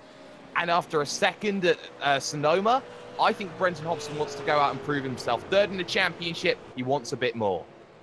Yeah, certainly. And down in 15th at the moment, he does have a little bit of work to do if he wants to make waves once again in here at Phillip Island, does Hobbo. But, we've seen past performances from him. We've seen what he did at Sonoma. He's got it. He certainly has in Car 88. So I'll be watching him intently as the session continues to tick down. Yes, and I tell you what, if things stay like this, it will be a maiden pole position for Wayne Burke, and that, for Wayne Burke, will be a massive confidence boost. Yeah, it certainly would. Wayne, he's been there or thereabouts. I know I use that phrase a lot, but it certainly describes Wayne Burke. in this series. You know, he's certainly got potential for some fantastic results. He hasn't always been there, but you know, around the top 10, around the midfield, you could basically guarantee that you'll see Wayne Seaburg around there somewhere. But to see him P1, that's something that hasn't happened very often. So I guess he'll be wanting to make hay while the sun shines. Thomas McMillan then looking to make the Muck drive to the Muck line, and the 248 machine does a 137.063, setting up, gearing up for a flying lap into turn number 1.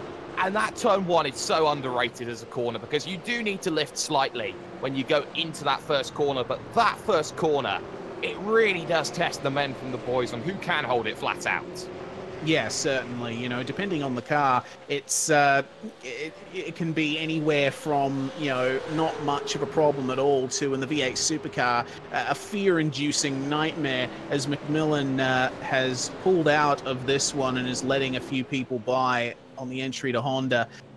That turn 1, especially at the start of a race, you got to remember, like, the first turn on a racetrack often is tight, often assumes a bit of overtaking opportunities. You see jostling for position all through the field through a turn 1 on a typical track, but Phillip Island, it starts and ends with high-speed turns. So you often see the drama happen, you know, almost in slow motion as they stream through 1 and 2. Yes, they certainly do. This is your 4-minute warning. 4 minutes remain to get onto a flying lap at Phillip Island. Keep an eye, though, on the 883 that just dives down onto lane. This is Carl Stokes. This is his debut race in the big boy leagues when it comes to the V8SCOPS series. And Carl Stokes, well, this, if there's any circuit to get a debut on, well, this is a baptism by fire. Yeah, it certainly is. Kyle Stokes is... you know, certainly getting thrown into the deep end here, and he's decided to take a little bit of a break there. That's his run done there. But number 36 in terms of position for his first run, I would say, you know, you wouldn't expect the world of a driver making their top split debut in V8SCOPS. It's an incredibly difficult championship to even get into second split for when there's enough people trying to qualify. So for Kyle to get into split 1 here, it's fantastic to see. And, you know, I really hope that that he ends up being able to see the finish, because I know that things can get a bit dicey in the midfield towards the back. And there was a time where you'd say you need to be within 2 seconds to be inside of the top split. Not anymore. 8 tenths to be in top split, a further 5 tenths to be in second split. This is the tightest field we have ever seen in V8SCOPS history. This is a monumentally close challenge field. It certainly is. You know, V8SCOPS has always had this reputation for being incredibly close with a high level of competition, but it's just ramped it up recently, hasn't it? Especially around a track like Phillip Island. Reasonably short, reasonably fast. It's circuits like this that really get the times nice and close. If it was a twistier circuit like say Sebring, for example, I think you'd see a little bit more variation in terms of times, the gaps between drivers. But a track like Phillip Island really lends itself to being super close between them. 2-minute warning then, as every driver looks for one final opportunity. Certain Jordan Ross, for example, needs to keep on pushing in the 143 machine, currently on the 5th row in position number 10. But the big issue is these times are going away from them. Even if you do get onto a final lap, you have got to find the lap of your life if you want to improve.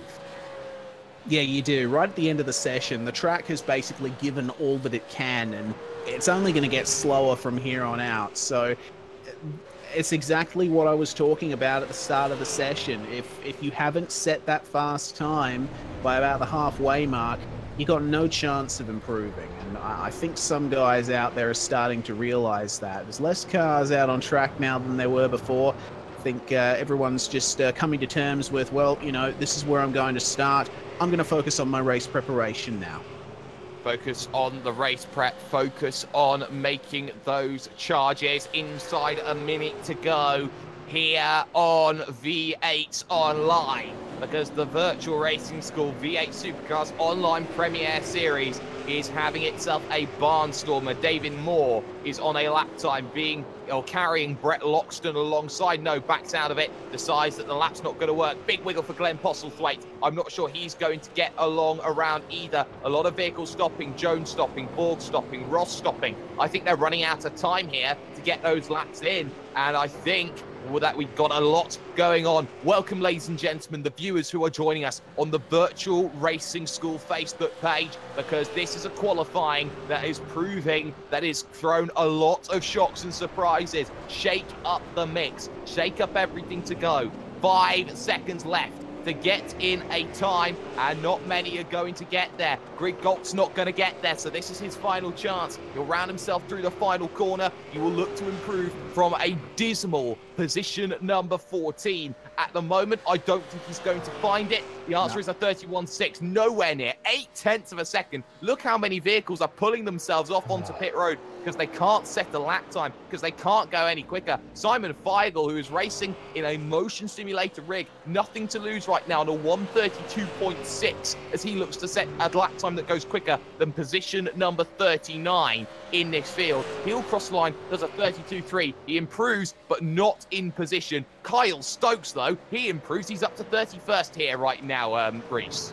Yeah, certainly. Hello to everyone on the Virtual Racing School Facebook page. Glad you could join us here. Kyle Stokes, once again, basically stepping up to the plate in the best way possible in Split 1, just outside the top 30 at the moment. So awesome to see. Two drivers looking to set some times as Ian Ford goes spread eagle through Lukey Heights. He somehow gathers it up together. Nobody else really in a position to set lap times. That's everybody setting lap times. Let's get yourself up then. The starting grid will look as follows. Wayne Burke is getting his first ever pole position in V8SCOPS history. 130.443. He's got a champion alongside him. He's got the legendary Madison Down to join him there. Jake Burton will start from third with Michael Schreier in fourth position. Forzan Elnabi will start fifth with the championship leader Jared Filsell in sixth position in this Phillip Island 250. Dane Warren will start from seventh with Sam Blacklock alongside in eighth, with Ian Ford ninth for Evolution Racing Team and Jordan Ross rounding 10. Glenn Postlethwaite, the guy who topped pre-qualifying, is going to start from 11th, with Brady Myers in 12th. Another strong performance from him. He's really shown his mettle this season. David Moore, another Synergy Sim Racing driver, in 13th place, with Ethan Griggold, the lead Evolution Racing Team car, in 14th. Brenton Hobson, Hobbo88, starting in 15th position, again for SSR. Craig Jones in 16th and Christian Hinton in 17th. Kurt Stenberg and Emily Jones make it Trans-Tasman Racing in 18th and 19th, and rounding out the top 10, that is All-Star Motorsports, number 669, Scott Sislowski. I'll make it top 20 for you. Thomas Hinds, who is 9th in the championship, starts from 21st. Stuart Vaughan will start from 22nd, with row 12 being Ethan Warren and Chris Robinson. Row 13 is Lee Ellis and Brian Borg, with Jason Hyde and Bruce Kiley on row 14. Row 15 sees Jake Blackhall and Daniel Williams. Kyle Stokes starts in 31st position for his first top split start in the VRS V8 Supercar Online Premier Series. Brett Loxton in 32nd. Our Split 2 winner, Ross Rizzo, starts from 33rd. Interesting to see what he can do from there. Thomas McMillan in 34th. Michael Taliancic in 35th. Riley Blythe and Guy Leach in 36th and 37th. Michael Cracknell in 38th. And rounding out our field of drivers who have set times is Simon Feigl, another Evolution Racing Team driver in a Motum simulation motion rig. And it's worth noting that Kai Sloggett is starting from pit road for this one after an infringement at the last round. So 2 minutes to grid up, or you start from that dreaded place known as pit road. 250 kilometers, 57 laps worth of action, and 2 pit stops to be required. It's unfamiliar territory for Wayne Burke at the front of the field. He will have to defend from the Red Army of the Trans-Tasman machines, Down and Burton. Michael Schreier will look to provide some assistance in position number 4. But this is a race where you have to be at your very, very best. A mistake here well, you will get punished a lot tougher than you will do at circuits in different areas around the world. But this is Australian sim racing at its finest, at an Australian circuit with a lot of effort. Green flags will come up in just about now. Let's get ourselves underway at the Phillip Island 250. Burt gets a good start. Phil gets a great one from the third row. He's already challenging Forzan Elnabi and Michael Schreier. Schreier tries to box him, so Phil goes to the outside. Side by side into turn number 1. Madison Down will go the long way around, and almost contact between the two teammates as they head to turn number 2. Down's on the inside, looking to try and get an advantage to keep his championship hopes alive. Already at the early stage, Burke's not giving this one up, but he's got no choice. Madison Down has the whole shot. He certainly does. Good move by Madison down there, and Brady Myers just had a little bit of an off at turn 1 there, but he managed to recover it very nicely. This is another choke point here. Turn 4, Honda corner. Wayne Burke going defensive there against Jake Burton, but he manages to hold on as they go side by side in the back. Goodness me, have a look at that. Lee Ellis has been turned around, and that was Craig contact. Jones, there's a big one, and yes, that's Craig Jones having a massive moment, and there's contact just in front of him as well. As that is, I believe, Carl Stokes just getting around Jason Hyde, who had all the biggest moments in the world as they make their way through the haystacks and up to Lukey Heights then. For the very first time, your top 4 at the moment: Down, Burke, Burton, Philsell, Schreier, Warren, Elnabi, Blacklock, your top 8, as Elnabi has a think about making the move then on Dane Warren, but Warren far too far forward to have anything to worry about, and it's Trans-Tasman 3 of the top 4 positions right now. Yeah, certainly. And you know what? TTR are doing absolutely everything that they need to do right now. And at the end of this second lap that they are beginning right now, the pit window will open. So they got to do 2 mandatory pit stops in this race. The pit window opens on lap 2, closes lap 55. So that is what the drivers will need to be looking out for here. And Burke and Burton really pushing it right now. Burke's trying to go around the outside of turn 2. We've seen it almost done before. Looks like Burton is almost going to get it done there. And they both slide on the exit of the southern loop. But you know what? Burton and Philsell are both looking very aggressive. They both are on the brakes as Philsell goes to the outside of his teammate, looking to make things work. Defensive line behind that for position number 5 as Schreier is defending from the Savant, Dane Warren. So he's holding on to things right now. The top 6 staying as they are just for the moment. Let's look further down the field, side by side. This is Stuart Vaughan and Ethan Warren going at it, and there's a bit of contact between the pair of them as Stuart Vaughan hangs out Warren to dry. This will allow Thomas Hinds a half a chance, but Hinds is going to stay and wait for a little longer. Yes, he is, and you know what? That kind of racing in the midfield is really what is very interesting about V8SCOPS, especially at Phillip Island. You can see Vaughan and Warren really battling here, coming down to MG. Looks like Warren is just not able to get it up the inside where he needs to. We'll have to wait for another lap to see what he can do. Meanwhile, further back in the field, I'm noticing Riley Blythe making his way through. Started in 36th. He is now moving up even more, pressuring Guy Leach. And I tell you, he's had a shocker of a start. It's Brenton Hobson. He's down 10 positions already as he now looks to try and attack Jordan Ross, who he himself has been involved in issues in the early going. So Ross under pressure. Here comes Hobbo down to the inside, looking for the move as he goes into turn number 1. Space there, vehicle off just in front. I believe that is going to be Guy Leach, and also he's going to be joined, I believe, there by the vehicle of, Simon Feigl struggling there. So the 2 big offs there at turn 1. Yeah, certainly. Guy Leach, I was actually observing that. It looked like Bruce Kiley got a bad run out of the last turn, and he went 3 wide with Leach and Blythe, and unfortunately Leach was just caught on the outside. Well, the Sky VR46 machine not going to be happy. Sponsors there for cancer charities, and that one not working. Glenn Postlethwaite, though, attacking Ian Ford. This one for position number 10, the final spot inside of the top 10. Ian Ford under pressure, trying to open the run up then at Lukey Heights as Glenn Postlethwaite try and get the run off the exit down the hill to the very difficult braking zone of MG, and he goes for it. Very, very aggressive lines from the pair of them, and a double take there for Postlethwaite, which puts him back into the clutches of Moore.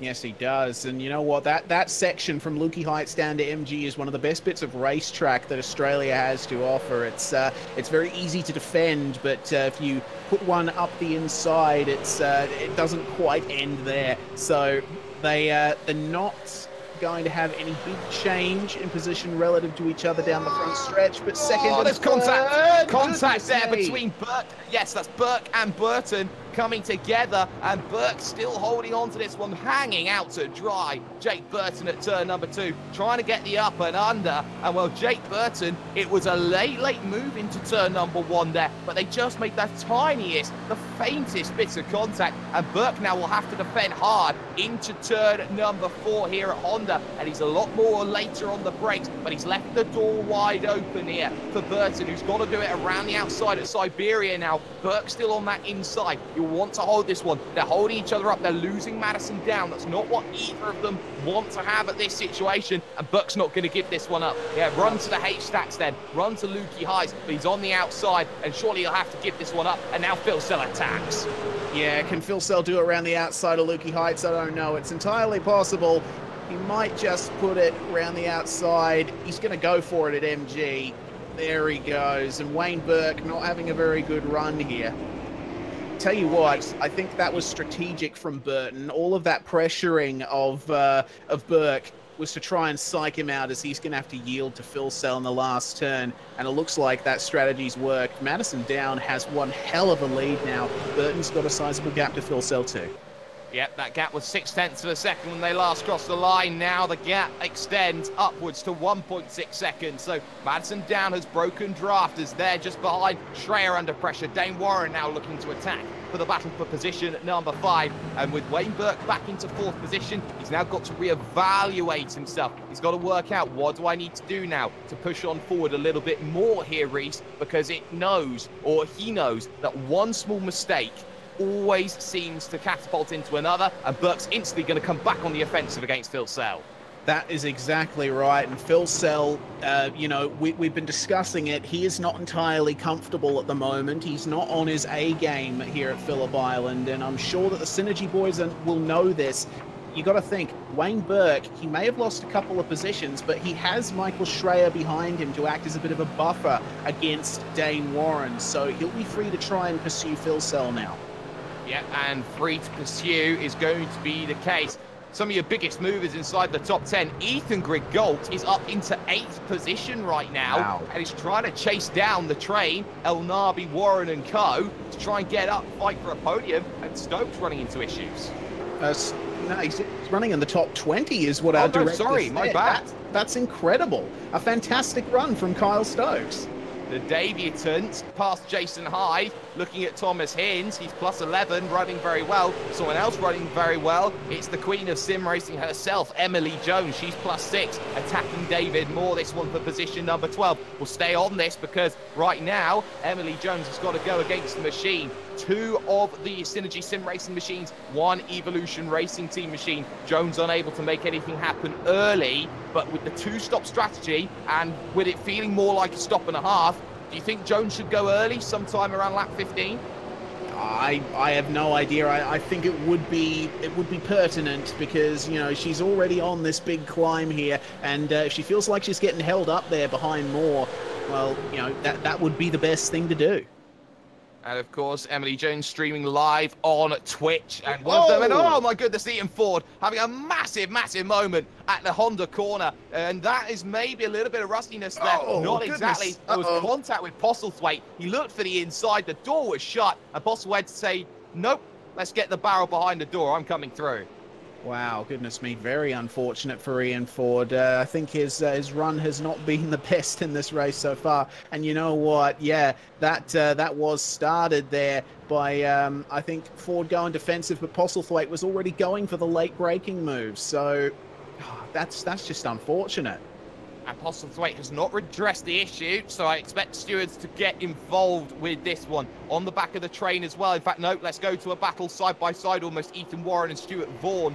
Vaughan, the man under pressure then, as it's going to be Ethan Warren trying to get through in the 59 machine. Ethan Warren had a great showing at the circuit of Snetterton. He wants to make sure he gets another good chance. He runs wide off the exit, holds it together somehow, and that's going to allow Thomas Hinds the chance to attack then. Looks to the inside. Hinsey boy, what can you do down the inside? Not much. Nah, he's that was good from Hinsey there. You know, going for the dive at turn 1, it seems rather tempting, but it will more often than not end in tears for both you and the guy you're trying to pass. Vaughn and Warren making contact once again in the middle of Southern Loop. Looks like Ethan just had a little bit more mid-corner speed on Vaughn there, and you know what? I think a move is going to be on here. Oh, and Jones down the inside then, looking to make the move. Goes too deep, and she's going to drop 1 position, 2, 3, and maybe even 4 as Christian Hinton comes back in. So Emily Jones went too deep on the brakes, got psyched out. Ethan Warren through on Stuart Vaughan, and now Thomas Hinton, Ian Ford going at it side by side through Siberia. Yeah, and it looks like Hinsey's going to hold him off there. Kyle Stokes, meanwhile, he is right on the back of this this incredible jostling train, and I'm sure he will be loving this. Started just outside the top 30. That's plus 11 from him. A fantastic job so far for his first start in top split. And he's got some big names up ahead of him that are all falling over each other at the moment. Brian Borg versus Thomas McMillan. Both of them go to the inside. Big defence from Brian Borg as he holds the machine behind. McMillan, Robinson, Blackhall, Blythe, Kiley, Taliangic, Jones, Hobson, Cracknell, Williams, Loxton, Ross, Leach. It all goes back, and that's a train. 35. And yes, the first pit is in on lap 7. Early strategy calls from Kiley and Taliangic. Yes, indeed. So another driver joining them in the pits. That's Jordan Ross. So I believe I made a mistake just before the race session. I said he was a Synergy Sim Racing driver. He is not. I am sorry. He is Zuva Racing along with Henry King, who we saw in Split 2. So those guys are taking their first stops very early in the run here on lap 7. Looks like, wow, okay. So Taliansic jumped Kiley there, going for the short run first. Yeah, the short run first sometimes is the good option. As we said, it's basically fuel is 1 and a bit lots of fuel. So, and well, we got ourselves a lot of opportunities going on. So Zizlowski, let's focus on this one. Zizlowski versus Stenberg. This one going on right now, P12, P13.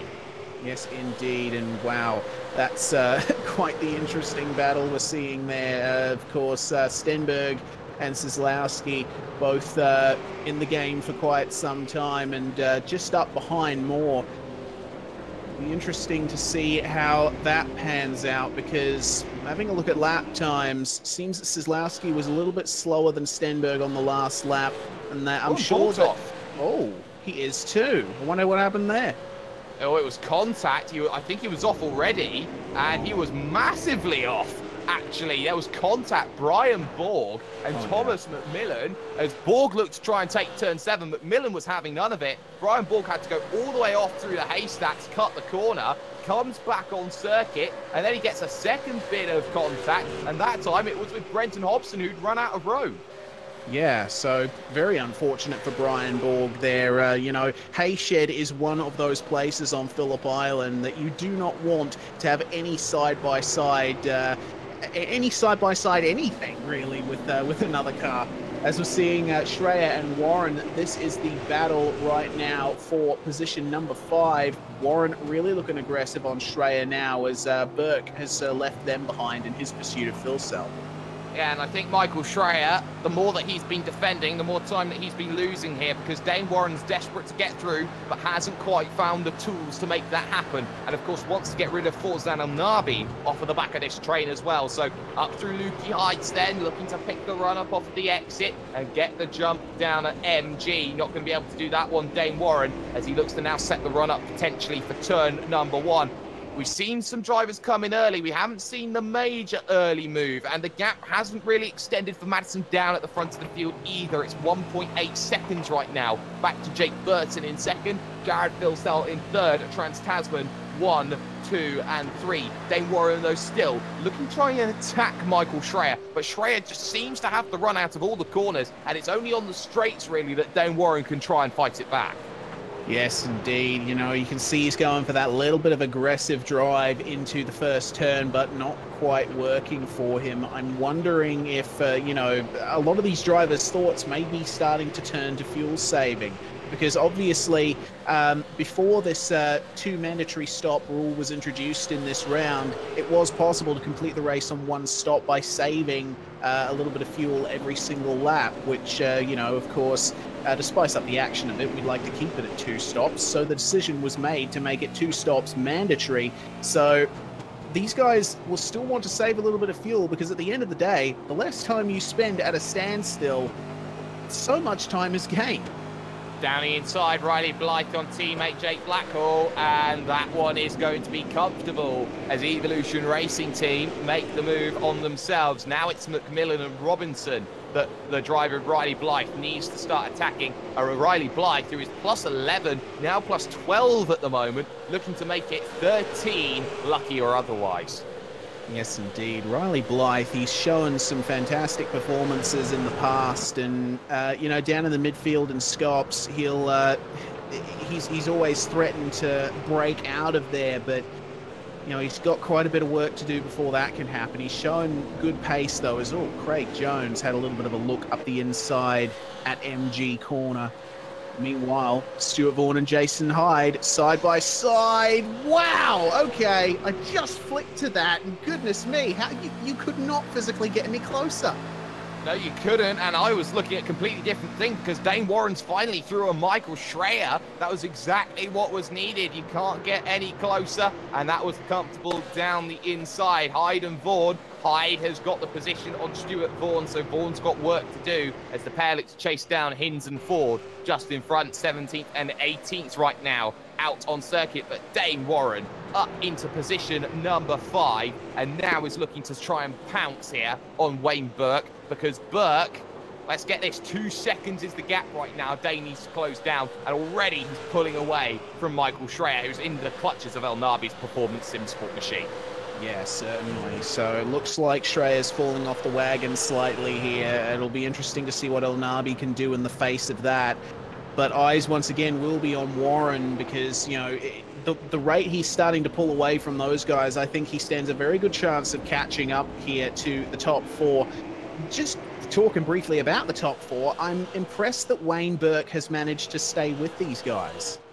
Yes, he's staying on the rear of Jared Philsell, so he's not out of this one, not by any stretch of the imagination. 32.7 his last time by, compared to the 32.7 of Philsell and the 32.7 of Jake Burton. Burton does a 32.8 that time by, 32.7, 32.8. So he's still very much in the clutches, with Madison down 2.1 seconds down the road then, leading this event. And this is where things get interesting. No takers at the moment on the lane, so nobody's going for an early to mid-session sort of stop. It's now Thomas McMillan becomes under pressure from Riley Blythe. Blythe looking to go down the inside at turn number 1. This one for P23. And hoping a bit more. It's got to go the long way around now here, Reese. Oh, and McMillan just getting caught on the grass coming out of turn 2. Something that happens quite a bit at Phillip Island, and he's managing to hold on to it. Meanwhile, hearing that Schreier has just lost his position to Forzan El Nabi, so Schreier continuing that backwards slide, unfortunately. Yes, and that was into turn number 4. Down the inside, El Nabi just opened the door. Did Michael Schreier, and El Nabi said, thank you, cup of tea, that'll be lovely. And that one easy as you like. Behind this, though, battle for 9th going on. Glenn Postlethwaite versus Sam Blacklock. Blacklock, who'd been on his own for a very long time, now suddenly finds himself under a bit of pressure here. Glenn Postlethwaite is charging and goes down the inside at MG. The door wanted to be shut by Blacklock, but he had nowhere to go. And as such, he was caught in no man's land without a gun. He was, and Glenn Postlethwaite now through and up into position 9, so he is officially in the top 10 now. Oh, interesting lines there through the last turn between them, but Posy gets a better exit, so the next car up ahead from Glenn Postlethwaite is Ethan Grigg-Gault. Postlethwaite will have his work cut out for him if he wants to get a top 8 at this stage. Oh, he will, but he's got to keep on pushing, as Ethan Grigg-Gault is only 3 seconds down the road, and Ethan Grigg-Gault actually is looking to go through, and it seems that Hinton and Warren going at it together, and well, Christian Hinton holding things together for the moment, but I think they were so close to making contact. They were, and Hinton is already looking a bit battered there in car number 623. Meanwhile, Ethan Warren is a completely clean car, and he's going to go for that move. Hinton, I don't think, will be giving him too much trouble there. And Ethan Warren through into position 15 as I'm seeing another move further back. That's Thomas Hinds getting through on Ian Ford. And that's a comfortable move at that as well. Jason Hyde will want to be the next to get past Ian Ford. Ian Ford. Oh, and well, look further back though, sorry, because McMillan is still in the scrap in the 248. Little bit of contact there, McMillan and Blythe. And behind that, Jake Blackall will be happy. Side by side through 7. Haystacks then of 8 then. As Riley Blythe comes to try and go through. And holding around the outside. Thomas McMillan. I'll give him a muck round of applause for that, but it's still going. Yeah, Riley Blythe's trying to go around the outside, but Lukey Heights, he manages to do it. He's got the inside there for MG, and he is through. So that was a very long and protracted defense, but it worked.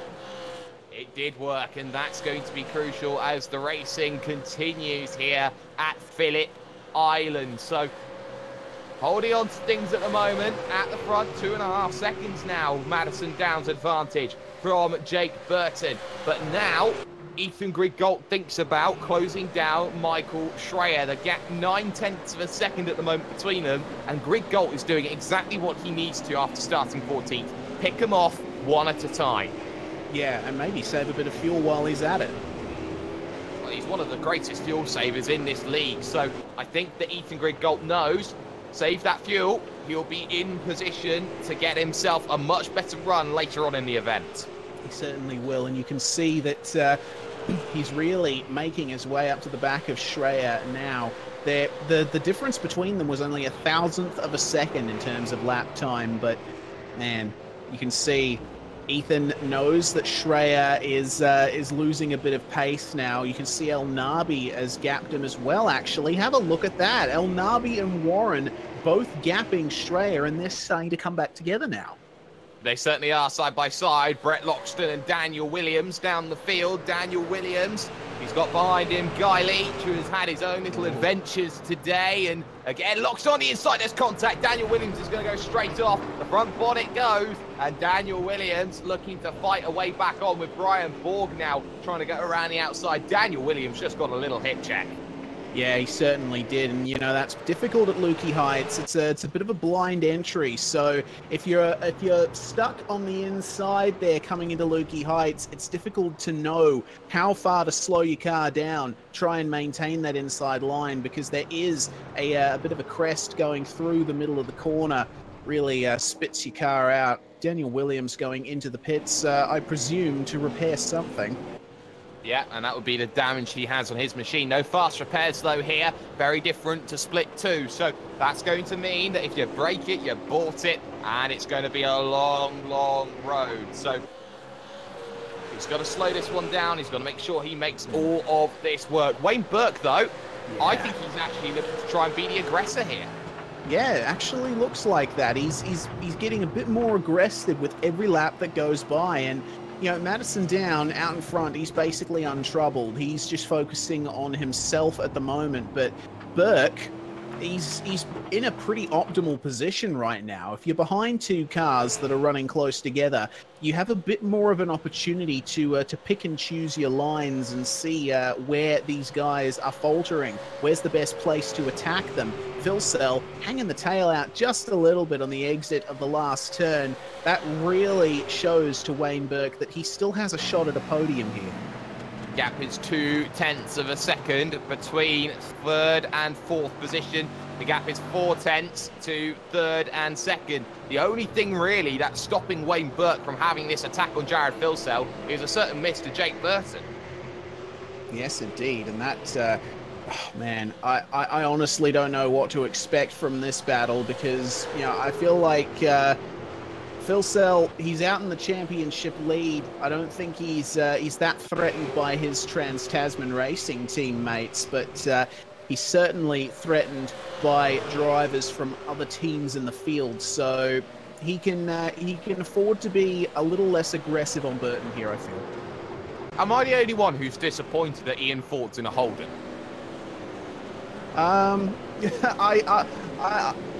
That comparison has been made many times before, and you know, Ian Ford from the start has been in a Holden since it came to iRacing. So you know, you are not the only one, Mr. Sperry. I'm not the only one. Well, I find that disappointing. Oh, vehicle off, and vehicle off. Simon Feigl, yep, lap down, trying to get out of the way I think that's very massive of a way to get out of the way, but you can see just how long that he's having to stay on that grass just to stay out of everybody's trouble. Yes, certainly. He's going around there quite slowly. That's up at the Lukey Heights MG area, and Oh he'll my want goodness. to get on. Yeah, He's been stopped for a while. yeah, that is quite interesting. But meanwhile, Jake Burton and Blacklock are in.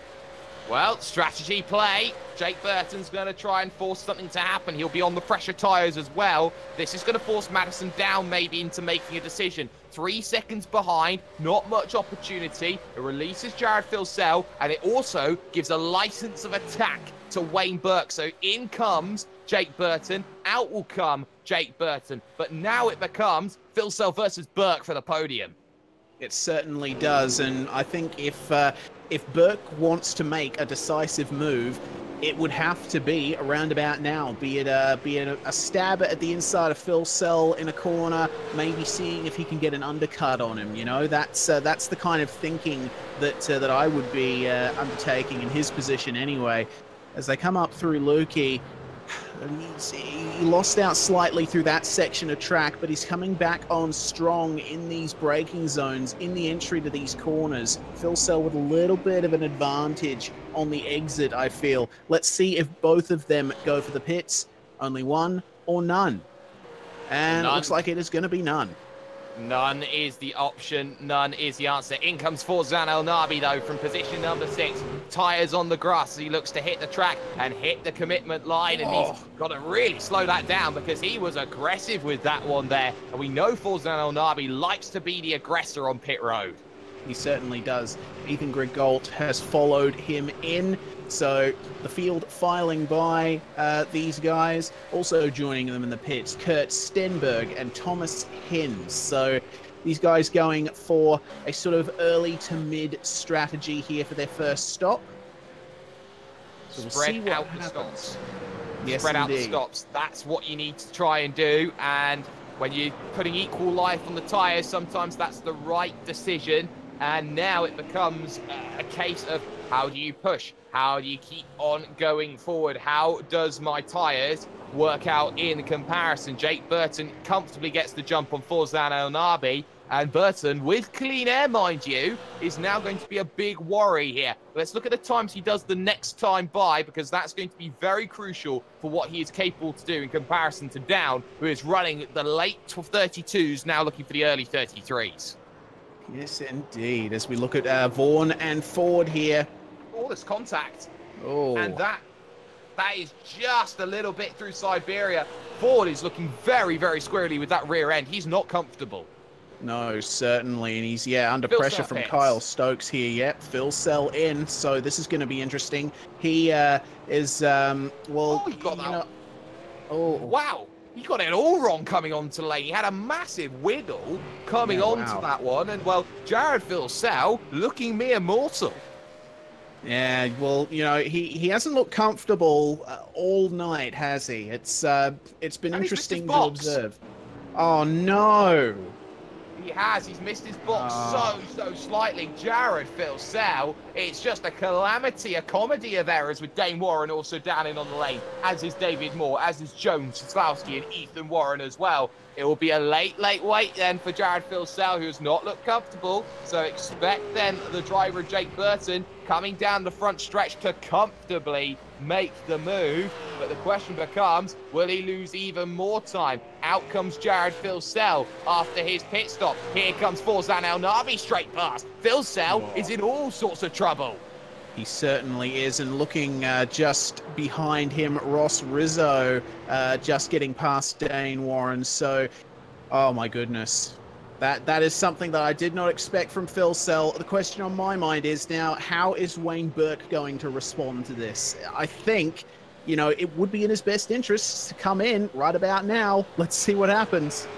Let's see what happens as Madison Down, your race leader, will head onto the lane at the end of lap 19 as Wayne Burke stays out and is going for the long haul strategy. So this is brave right now from Wayne Burke. Going to go even longer. Madison Down, though, pits from the race lead. hands the race lead back to Wayne Burke. So down, looking to have the advantage here on the driver of Jake Burton, who's working on the undercut. Down hits his box. He's absolutely perfect. Jake Burton, though, has had to get past Brian Borg on this lap and has done. So maybe Burton's going to struggle on this one. He's been doing 31.7s on his laps coming through. In fact, he did a 35.1 as his first lap after the outlap. That is sensational work from him. As in comes Craig Jones, in comes Jake Blackhall, and Madison down, waiting, still waiting. Burke's going to get, Burton's going to get him.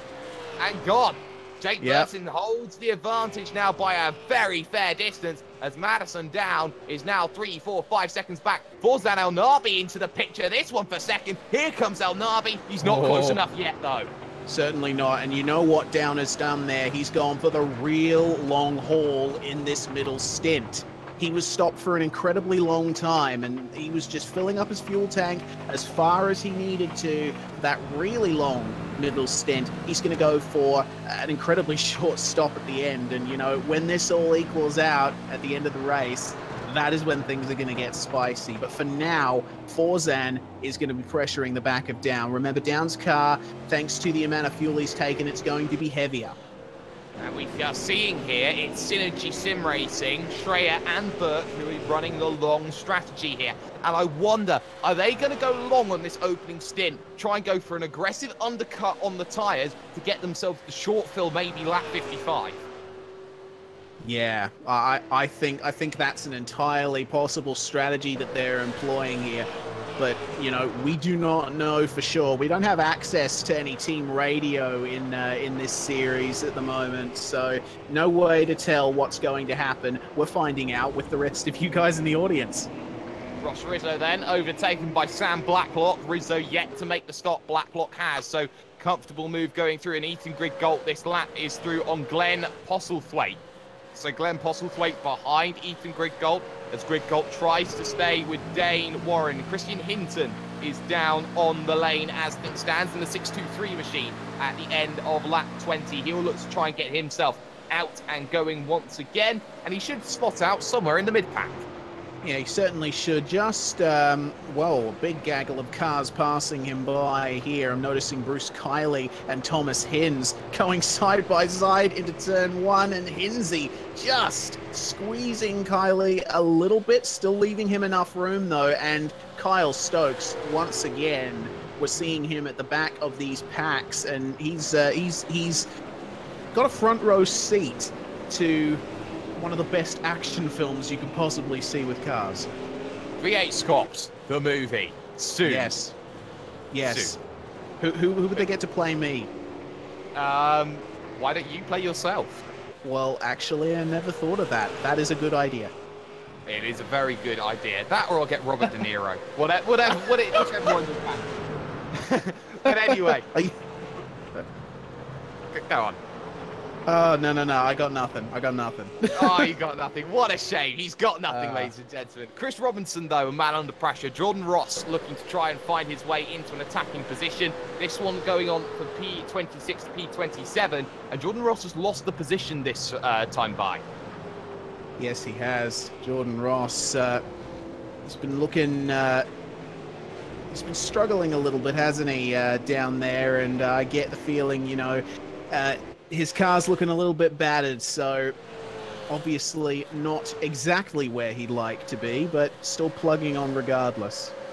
The gap between Jake Burton and Wayne Burke currently stands at 36 seconds out on track then. That's the gap between first and sixth place, and that's coming down at a rate of a second a lap. So Wayne Burke's got a lot of work. Glenn Postlethwaite, though, he's right under pressure. In fact, he's through on Ethan Griggolt. So Griggolt had nothing to argue against. That one coming out of Siberia, or in fact, that one coming out of turn 2, sorry, making a very good work at Southern Loop.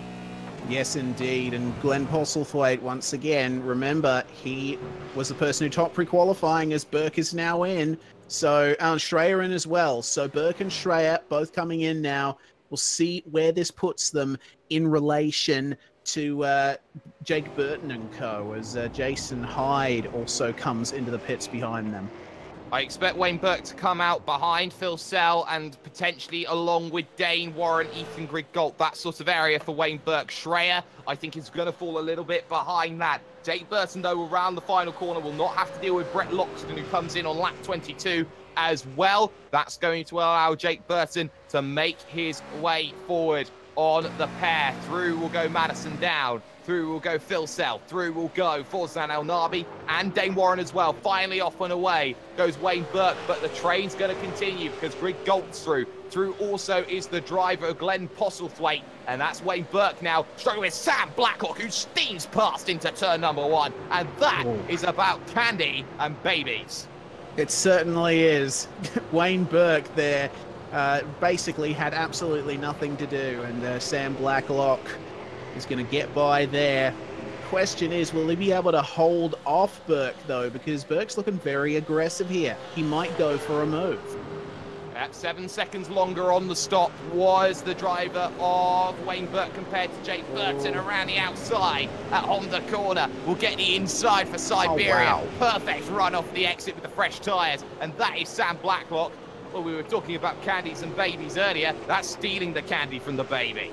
It certainly is. It's like Wonka just taking it away from Augustus Gloop or something. I don't know.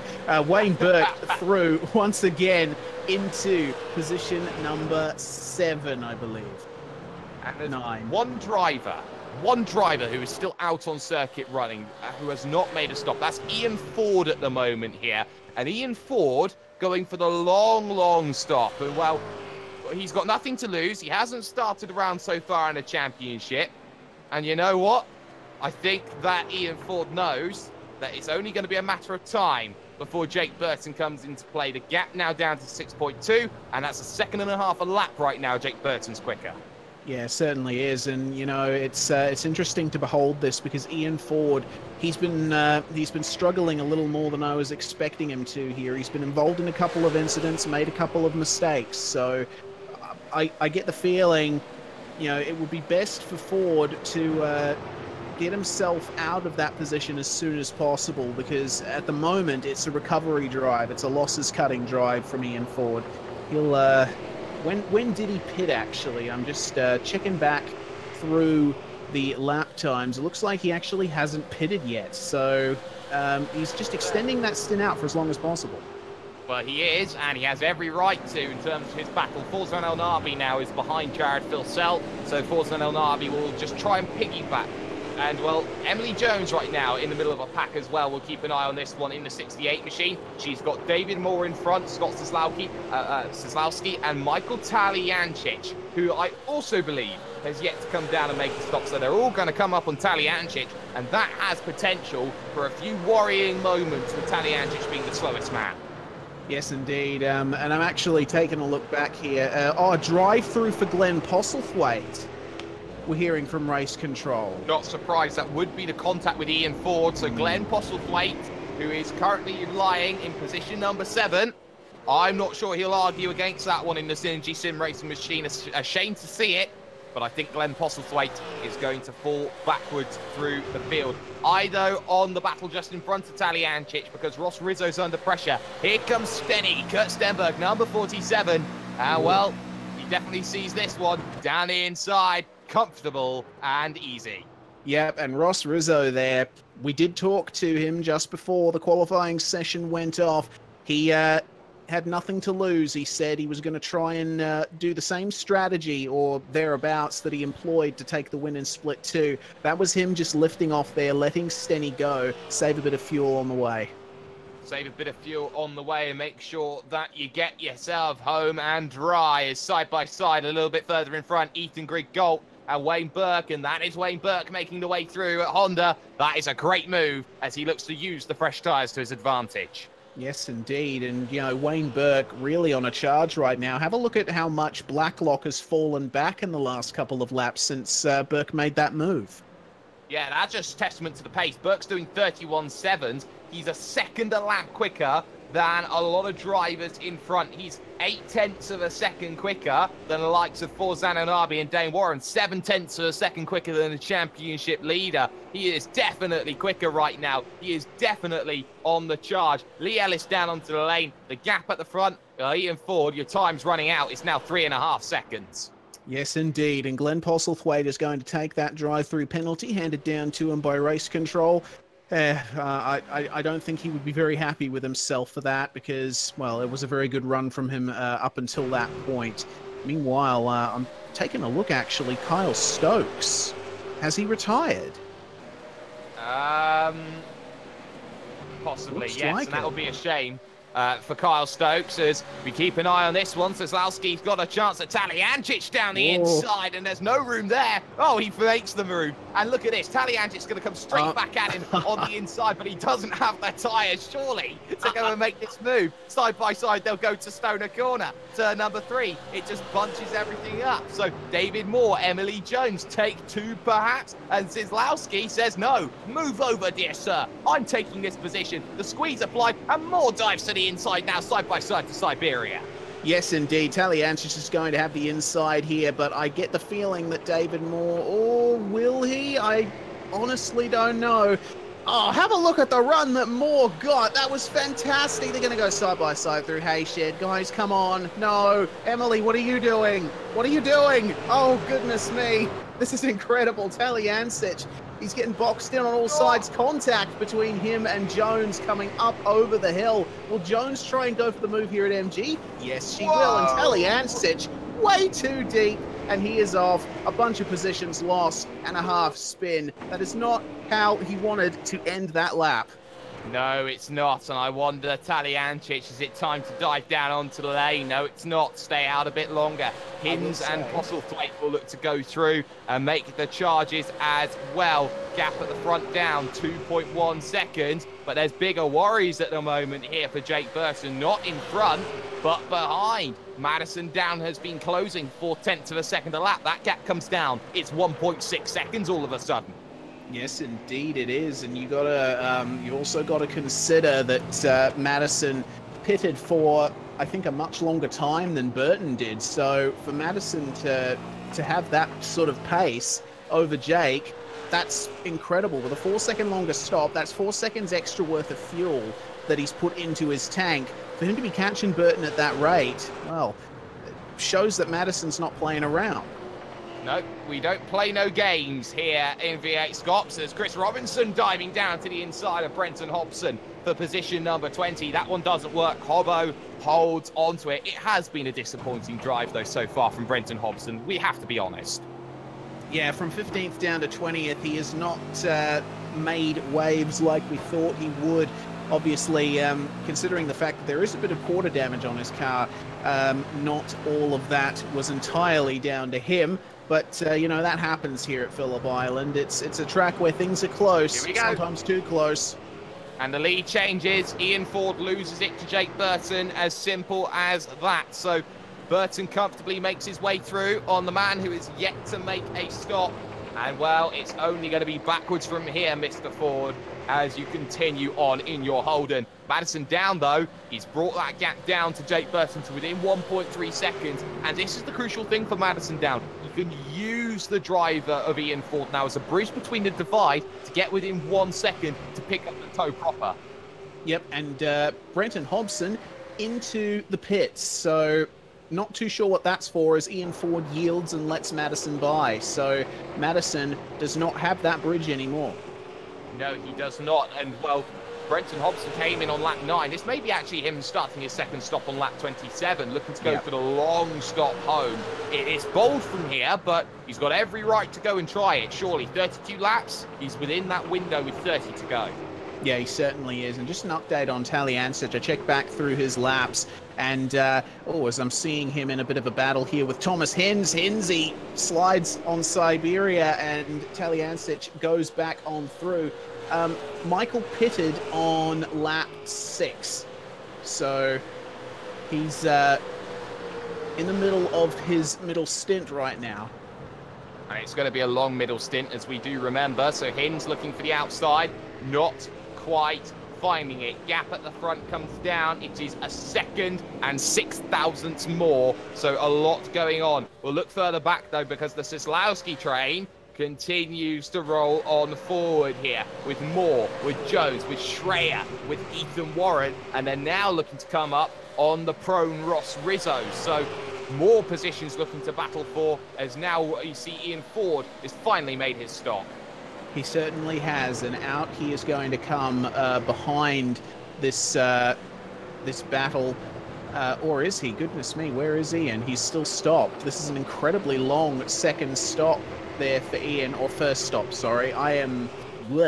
Ian comes out of the pits for the first time, and he's going to come out with a battle pack, actually, which he takes to the motorcycle pit exit to avoid. He's going to come out with Craig Jones. Yeah, and behind Craig Jones as well. So that puts him back in position 30 as Craig Jones goes off. To the outside then goes the man on fresh tyres. He's got to go the long way, does Ian Ford. And well, time to pick up the run for turn 4, but we'll focus on something else right now because Madison down. He is looking and lurking with Jake Burton just in front. Yes, indeed. And when they eventually come together, I'm wondering how this is going to go because I suppose considering previous pace and previous stints, Madison and Burton would switch places, but I'm unsure what their team culture is like there at the moment, whether they would prefer to just go for the old let you by and just consolidate this 1-2, or let's have a race. Unsure. You know what? I'm going to propose this. Wayne Burke's got a chance of victory here because if he goes long on this second stint, I reckon he could skip tyres and go for the victory. You know, you have a very good point there. If he's managed to stretch out this this middle stint to just before the point that the pit window closes, then yeah, he will have a chance. If he just drives sensibly, if he doesn't work these tyres too hard, he'll have a very good chance. Wayne Burke currently sits 10 seconds off of your race leader, Jake Burton. As things stand, Jake Burton has a slender lead over the 77 of Madison down, up the hill into Lukey Heights. The pair of them come along. And right now, your top 6 are split by 10 seconds out on circuit. Burke trying to chase down Dane Warren in the All-Star Motorsports machine, who he himself is trying desperately to chase down Forzan Elnabi, 2 and a little bit seconds in front. And Elnabi's lost the draft now to Jared Filsell. It has been a long time coming. Yeah, certainly. So Jared Filsell, he doesn't have much to worry about from Elnabi now, but when they cross the line next, Elnabi hanging the tail out in the exit of the last turn. There are better places to do that, I suppose. A 32.9 from Elnabi, a 32.9 from Dane Warren. So pretty equal between those guys right now, but a 32.6 from Burke. So he is hot in pursuit. In comes Ross Rizzo to make his, I believe, second stop of the day. So Ross Rizzo, this is going to be a long one to get home. Battle, though, just in front of that. Emily Jones trying to attack David Moore, and she's trying everything, but it seems to be the cork in the bottle this season that Emily Jones has failed to get past. It seems that no matter what she tries, Jones ain't going to get it, and there was the alternative line from Cisłowski in alternative ASM colours, looking to make that charge and get the run off the exit. Yes, indeed, and it really worked well for him. That's the thing with Southern Loop. It's got 2 possible lines. You can just stick to the inside the whole way through, make it a nice wide arc, or you can try and double apex it. Cisłowski went for the latter, and it worked for him that time.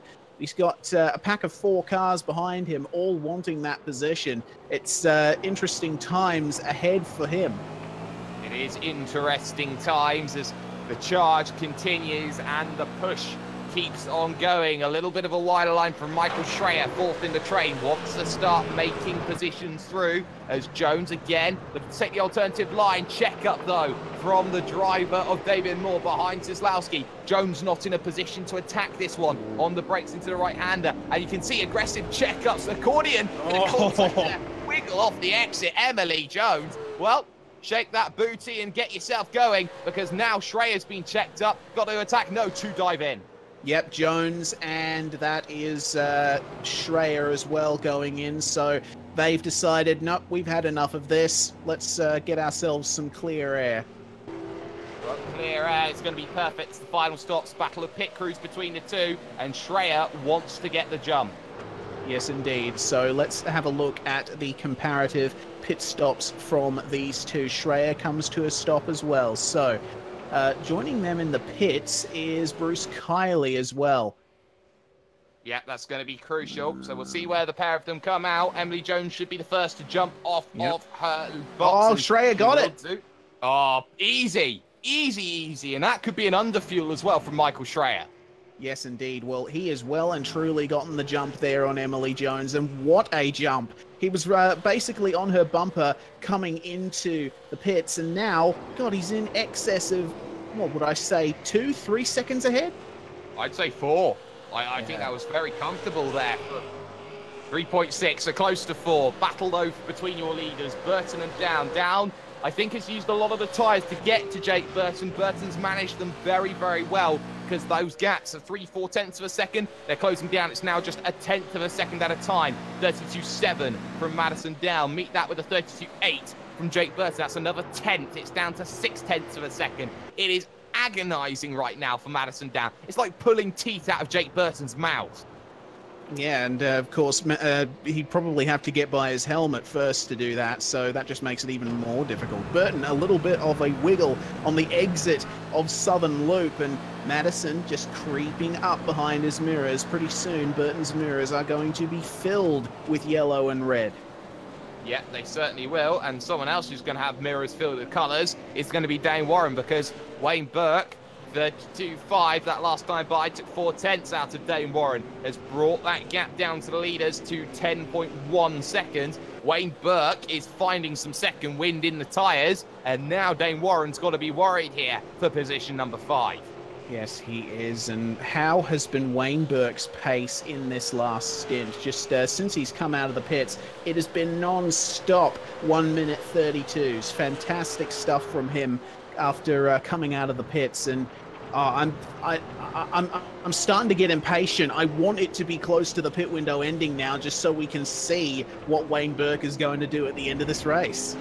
Half feint from Madison Down to try and go onto pit road, doesn't get that one working, so Jake Burton has to be concerned, has to be worried. There were 2 contrasting lines at MG. They crossed the line. It was 6 tenths of a second. It comes down. It's now 4.5 because it was a 32.8 that time from Madison Down and a late 32.9 from Jake Burton, who is starting to struggle after pitting earlier to try and get the undercut. Down wants it back, but crucially enough, Jared Filsell on his own, position number 3.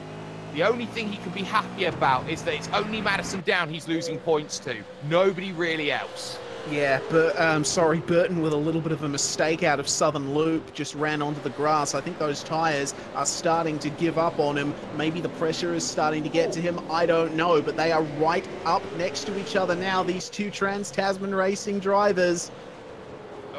They want to make some moves. They want to start thinking together. We're also seeing Glenn Postlethwaite trying to get past Ethan Warren. And then you've got the likes of Suslowski versus Moore as well that's going on. But let's focus on your leading pair for the moment. Madison Down versus Jake Burton here. And Burton, the man under pressure as things stand. Up Lukey Heights, looking to come back down at lap 34 of 57 when they cross the line. 23 laps to go at Phillip Island and the 4.44 kilometre circuit, 12 turns. And you feel at the moment Jake Burton is a man under pressure, and Down is biding his time and playing the mind games, the tactical nuances that we know he's capable of. Yes, indeed. You know, Jake Burton, a very quick guy in his own right, but Madison has been around for longer. You know, he's been around the block a few more times, and he certainly knows his way around these cars, around this circuit. So Burton's got to be wary of that. You know, if he wants to keep this lead, Jake just needs to keep it on the track. And, you know, I'm noticing that, especially out of the second last turn, both of those guys are going for that narrow exit. They are trying their best to preserve those rears. They certainly are on the brakes into turn number 4 of Honda, and a wider line being taken then by Madison Down, who looks more accomplished on the brakes. Run to Siberia, turn number 6. Nothing going at the moment. Dive for Wayne Burke, though, down the inside of Dane Warren, looking for position number 5 just behind. Contact between the pair of them as they now look to make the charge to Siberia. Burke on the outside with the fresher tyres. Dane Warren on the inside, maybe looking a little bit limp, and this is where the run's going to come along now for Wayne Burke, but he's got to go side by side at the haystacks. He's going to try and get through the hay shed, sorry, and now side by side it stays. Warren's going to hold on to it, surely. Oh, yeah, and Burke, he, I wonder if he was close to getting a slowdown penalty there, almost going completely off the track. Side by side through hay shed, it never works in cars like this, so you got to be really wary of that. Yep, there we go. We don't get the battle. We get Burton stopping first, and he's so aggressive on the lane. I think he sped. I'm not too sure about that, but Jake Burton was so greedy coming down to lane. He was sliding. The tyres were giving up on him. If he is sped on pit road, 15 seconds, Jared Filsell will join alongside as well. This is bold, and Jared Filsell is doing this because he's got no other alternative. That's exactly right. And Wayne Burke, oh, goodness me. He's really pressuring the back of Dane Warren now. Warren sticking to the inside there, coming into turn 2, and Burke taking that wide entry, not quite working for him so far. So Burke has well and truly flown past Filsell and Burton for now. Still have yet to see what those final pit stops are going to do. Burke having a bit of a look up the inside of Warren, but he's not able to get up far enough, or is he? Dane Warren saw him coming there, and they're going to do what they did last lap. Warren on the inside of Siberia. Can Burke get it done? Oh, no, a little bit of contact, yes, and now Burke is going to lose ground here to Jordan Ross and Brady Myers, who are battling behind them. They, of course, are a lap down, yes. So Wayne doesn't want to get involved in that a bit too much. So he's basically got to recalibrate now, see if he can get by Warren maybe somewhere else.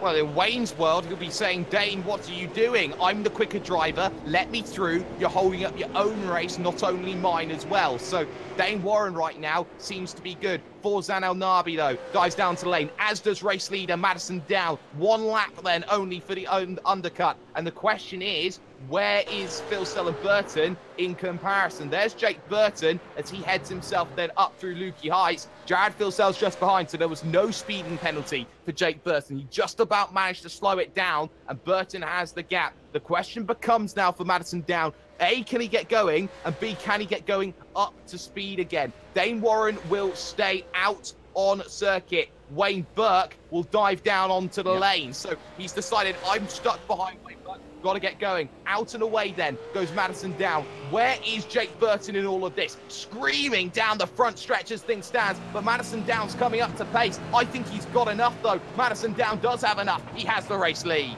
Yep, there we go, and that's that. Very interesting circumstances there. I think, you know, Madison, I'd be interested to know how aggressive he was on the pit entry, because maybe that messed Burton up a little bit, his hyper-aggressive pit entry. Probably cost him just a little bit of time, maybe frazzled him a little bit, you know? You don't want anything to go wrong down the pits as Schreier and Jones are battling. This is Schreier and Craig Jones battling through turn 1, and Schreier going for that interesting line through turn 2. Of course, he doesn't have much else to go to as Craig Jones is taking up the track ahead of him, but will Schreier throw it up the inside here? He's having a look. Is Jones going to turn in? Yes, he is. And Schreier has to sit behind him for at least another corner. Schreier was so early on the brakes as now Ethan Grigalt dives down the inside of Thomas McMillan. Goodbye and good night, dear sir. No chance of you having a little scrap with me as Ethan Grigalt makes the position. There's another battle, though, that needs more attention here.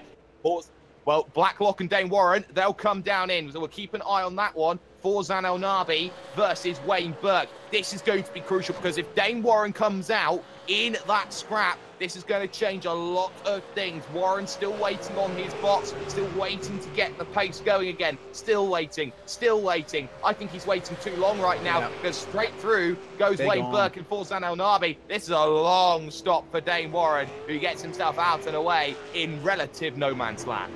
Yep, I'm wondering if there was some kind of penalty there for Dane Warren on entry to the pits. 9 seconds. I don't think it's a penalty. It's 9 seconds longer on the stop, so it's not a penalty. Okay, so there we go. So obviously just straight up a longer stop. More fuel maybe? I have no idea. Probably more fuel, because Dane Warren's been on his own for the longest time. Burke versus El Nabi. They're on the same tyres, though. So where we saw Wayne Burke charging, I doubt we'll see that as much. But he needs every position he can get here. Forzan El Nabi, remember, has had the most torrid start to his championship that I think I've ever seen out of Forzan El Nabi. He's got work to do if he wants to keep on pushing forward. And if things stay like this, it's a Trans-Tasman 1, 2, 3, barring David Moore needing to pit. Yeah, that's exactly right. And I think, you know, Synergy came into this round with pretty high expectations, of course, topping pre-qualifying, having 6 cars inside the top 13 in the qualifying session. So for TTR to get a 1-2 out of this after all of that, it would be a pretty disappointing result. So it's up to these guys. Oh, well, yeah, 1, 2, 3, sorry. I missed out the 3. Forzan El Nabi, though, with no, not the best run down the front stretch. I think Wayne might... Oh, he's having a look, isn't he? Oh, he's trying through turn number 1. It's not normally the place you make the move. So he gets side by side almost through 1. Now he's got to set up the run through turn number 2 here at the Southern Loop. Lap 39 of 57. Looking to pick this run up. Get the chance on the outside, then turns to the inside. So now he'll get the draft. Now he'll pick up the run. Casey Stoner corner, turn number 3. Looking for turn number 4. Can he get it down to the inside? Oh, you bet he can get down to the inside. Forzan El Nabi makes sure of that. And then it's going to be El Nabi trying to pick it off the exit. There's a block pass if ever I saw one. And well, so much of a block, I could listen to the Block Party album. Okay, I have nothing to say to that, but Burke through, and it was a very good move indeed.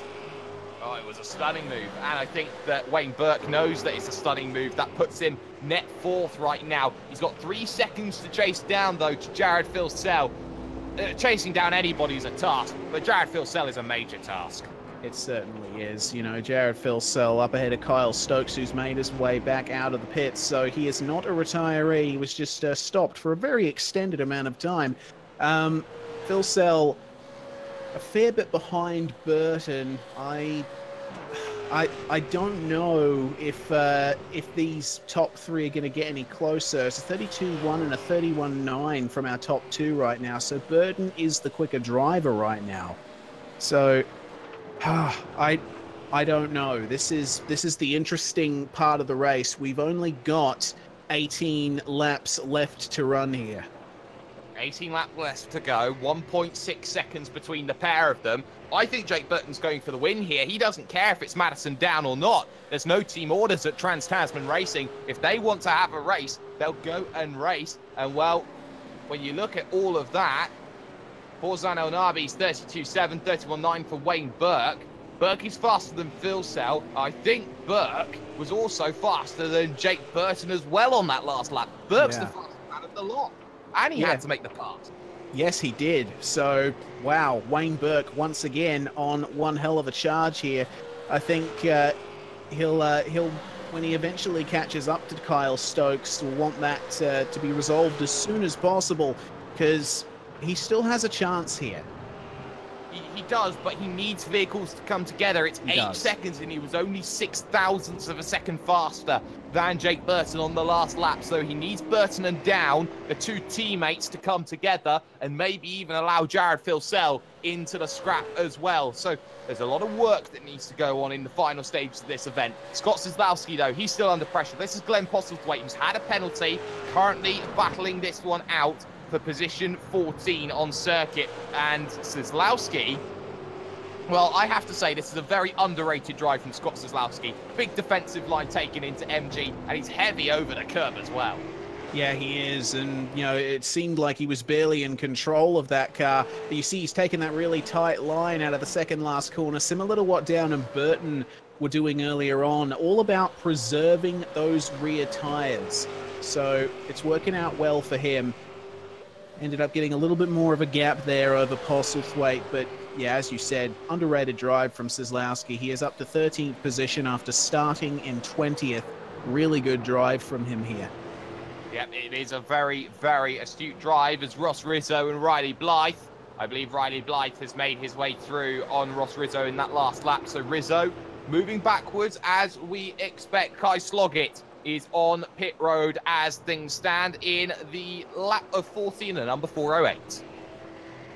Yes, indeed. And oh, goodness me, I'm sorry to draw your attention away from that. Postlethwaite v. Kozlowski is going off once again. I saw Postlethwaite changing lines in the braking zone. So he's really looking aggressive at this point.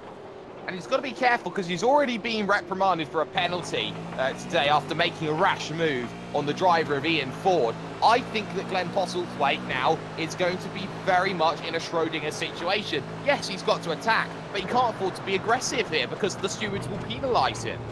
Yeah, that's exactly right. And, you know, it is a difficult position to be in because it's simple enough to think, oh, you know, just send it. That's the hashtag that's going around at the moment, but it's not that simple. You know, you need to be measured with what you do in a championship like this. And I think Posy is he's always thinking about it, always thinking, like in the back of his mind, he's thinking, no, I need to be more careful at this point.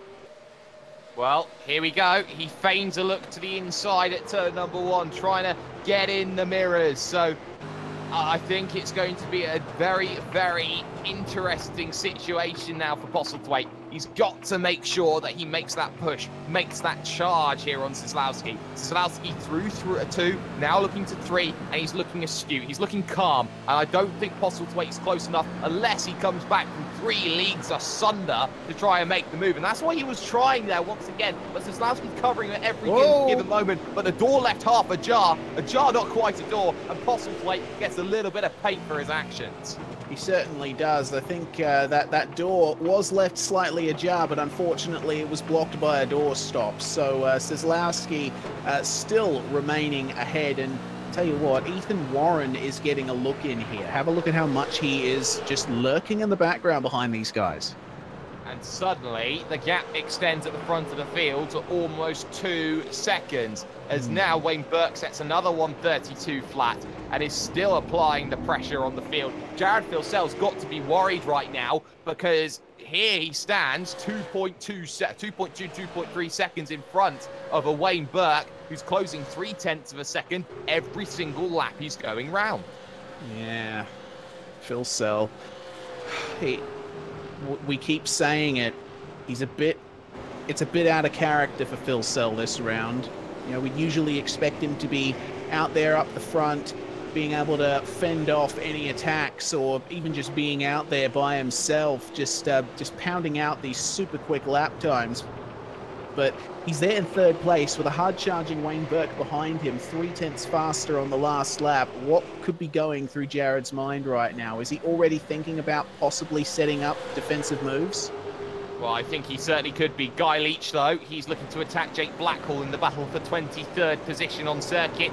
Guy Leach, well, he's trying everything. Lymphoma charity on the side of his vehicle, and he goes for the long way around at the southern loop of turn number 2, looking to put the power down, looking to get the run here. Guy Leach, a man looking to try and push forward. Jake Blackhall under pressure then. Always underrated Jake Blackhall. I think he's a very good V8 driver. Now looking to the inside is Guy Leach, but he's a lot later on the brakes, though is Blackhall in front, so it's not going to be a chance to make the move. Certainly not. And yeah, Blackhall, he hasn't made as many appearances in the V8 as some of his Evolution Racing Team compatriots, but as you said, yeah, he's doing incredibly well there at the moment. As I'm hearing, Ethan Warren has lost a spot to David Moore. Oh no, David Moore. Whoops. So That was a mistake at MG. He got into the back of Kozlowski, so Kozlowski lost the position, and I think that it was Warren losing the rear end, getting a touch onto the rear of Scott Kozlowski, but suddenly Ethan Warren loses a position instead of trying to gain one on Kozlowski. Yeah, and goodness me, oh goodness, and have a look, Ethan Warren, he's looking a little tardy there on the exit of turn 2, a little bit frazzled. He's right in the middle of this incredibly long final stint for him. Remember, he stopped on, I believe, lap 36, so he still had a little bit to go when he pitted, so long time to be out there on slowly wearing down tires, and I guess keeping the concentration up is priority number one.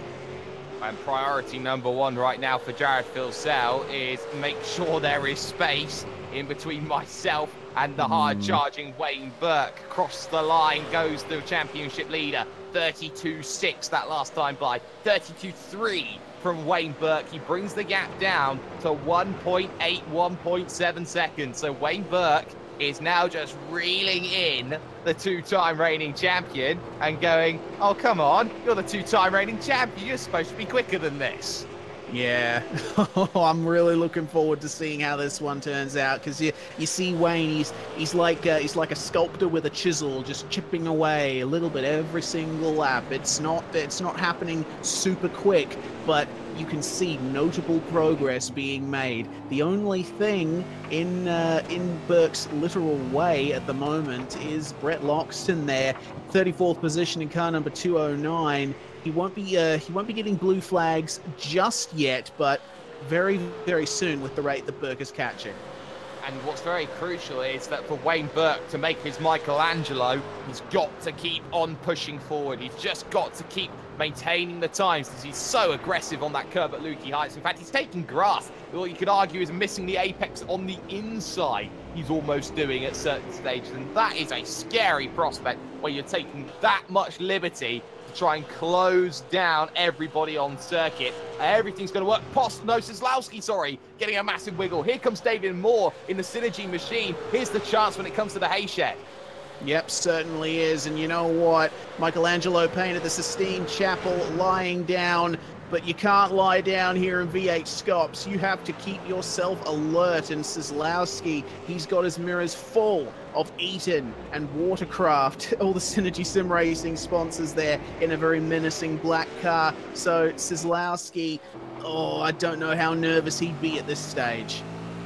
Oh, I don't know how nervous he will be, but I know that he will have to work and work incredibly hard to bring himself back into play. It's just like the margins here in terms of the racing are just agonizingly close. Everybody's got a chance. Everybody wants to push. Same can be said for the battle right now for the top 10. Emily Jones versus Kurt Stenberg, two teammates going at it. And I think right now, Jones has wanted all race long, all week long, has gone, oh, I'm just that one step ahead of Kurt Stenberg. And Stenny doesn't like that. No, he certainly doesn't. Stenny, you know, also an ex-teammate of mine. He's a very laid-back, very chilled person. But when it gets into the race, you know, he knows what he wants. He'll do what he can to get it. Oh, you bet he does, and you bet that Kurt Stenberg knows exactly what he needs to do. Wait, what? Here's the question: when you know a driver incredibly well, battled a lot of times in and around that same sort of area, do you try and work on the skill that you know is going to unsettle the driver in front? I think so. I mean, like that would be the first thing that gets onto your mind, you know. If you're racing around someone who, you know, you're very familiar with, you go for the tactics that you know they aren't familiar with. And that's going to be crucial. 11 laps to go at Phillip Island, just 48 kilometers remaining in the event. And it all comes down to he who does not make mistakes does not lose positions right now. Madison Down leads in the 77 machine. The gap is 1.8 seconds between himself and Jake Burton. The gap between Jared Filsell in third and Wayne Burke is a paltry 1.7 seconds out on circuit. So The gaps are there. It's close. It's incredibly close between your leading four right now. Forzan El Nabi sits in 5th. Dane Warren on his own in 6th position, and Ethan Grigault on his own in 7th as well. Here comes Kurt Stenberg, though. This one for the top 10. Not close enough to make a definitive move on Miss Jones. Yeah, certainly not. You know, a move at Honda corner really needs to be premeditated. You can't always go for that late dive because it's one of those corners that is a lot tighter than it initially seems when you're in the driver's seat. And Emily looking very strong in that latter half of the circuit. Stenny just not able to keep up through Hayshed. But here on entry, you can see as Jones kicks up a little bit of dust in his face, cough, cough. It's looking very interesting between these two drivers. You know, they are teammates, yes, but at Trans-Tasman Racing, that doesn't necessarily mean a thing. No, it means nothing at all. You are free to battle as long as you don't take each other out. That much is the moniker and the motto that they run by. Kai Sloggett lets through Wayne Burke then. Burke setting a 32.5, takes another 0.2 of a second out of Jared Filsell. Gap down, 1.4 seconds between them. Jake Burton takes some time out of Madison Down, takes a 1/10.5, comes down 1.7. The gaps are closing here. Madison Down is not safe and is being forced to run a pace that I don't think he likes. Yeah, certainly not. I mean, if you're in the lead, the optimal situation for you as a driver is to just be relaxed. Make sure that you're not completely off kilter with your driving. But Madison, you know, he knows what Jake is doing here. I'm sure he's being fed the numbers. He knows that Jake is running faster lap times than him, not by much, but just enough every single lap. And you know, he needs to respond to that. But as you said, I don't know if he's got the capacity for it, as he sets a 32.795. Burton a 32.649. So another little inch taken out of this gap between the two teammates. Another apple bite to get to the core. 1.5 seconds. It remains 1.4 between Burke and Phil Sell, because Burke has closed down a little bit more. 1:32.5, a late 32.5 against late 32.6, so that's another 1/10 of a second that gets locked off. The top four split right now by 7 seconds out on circuit. Any mistake could cost you a shot at the podium, and now it comes down to he who makes the move and makes it. First, there's contact. Jones and Stenberg come together. Jones holds on to it, though. Stenberg so lucky that Jones did not spin full 180. Oh, goodness me. That is very close between those two. You know, going into turn one, a little bit of a tap can always unsettle you massively. The cars are loaded so highly there. But, you know, credit to Stenny, he backed out of the move there and let Jones recover, which is really good. That's a really good thing to do, and I have to say, I give props there to Kurt Stenberg. Gentlemanly driving from him there in the end. Could have very easily gone to the outside and tried and stolen the move away, but Jones, she held on, and she'll keep the position for now, and that much we can definitely say is fact. Gap at the front was 1.5. It's now 1.7 there or thereabouts. Burton took a bit too much out of the tyres. Response from Madison Down as they now have traffic to deal with. Brenton Hobson and Jordan Ross will be the next two they need to challenge. Gap now is 1.2 though between Phil Sell and Burke. And the big worry is Burke's now got the draft of Loxton. He can now technically have the draft of Phil Sell. Yes, indeed, a double draft. You know, that is the golden nugget that you need as a driver at a fast circuit. If you've got two cars ahead of you, double the draft, double the fun. So Phil Sell taking a bit of a tight line into Honda. I think he's starting to understand what's going on here. I think he's starting to understand as well, and I think a lot of drivers now need to understand this is pressure. This is pure racing. It's not the racing side by side that most people see. What this is pure I've got to go quicker than you. No, I've got to go quicker than you. The moment someone cracks under the pressure, you know that you have won that game, as Jake Burton sees that Madison Down has the battle between Hobson and Ross just in front. And right now, Jordan Ross under pressure. This one for position, so they are allowed to fight for this one. Jordan Ross is under pressure. Here comes Brenton Hobson looking for the inside into turn number 1. And right now, I think this is going to be plain and sailing. And you know what? Get the regatta out, because that was just as comfortable as you'll see it. Gap comes down though to 1.6, and there's a little bit of a hold for Madison Down as Jordan Ross gets out of the way through turn number 2. The Warrior is there. The gap between Burke and Philsell is under a second. Oh, here we go. This is fantastic. And you know what? Oh, this is the battle that we've been waiting for half of the race to see. Brett Loxton obviously caught in the middle of all of this. It'll be up to him to get out of the way when Burke gets up to the back of him for sure. But, oh man, I am loving this right now. Philsell, a 132.922 on the last lap, a 32.693 from Wayne Burke. Another 3/10 out. That's been the name of the game for Burke in comparison to Philsell, hasn't it?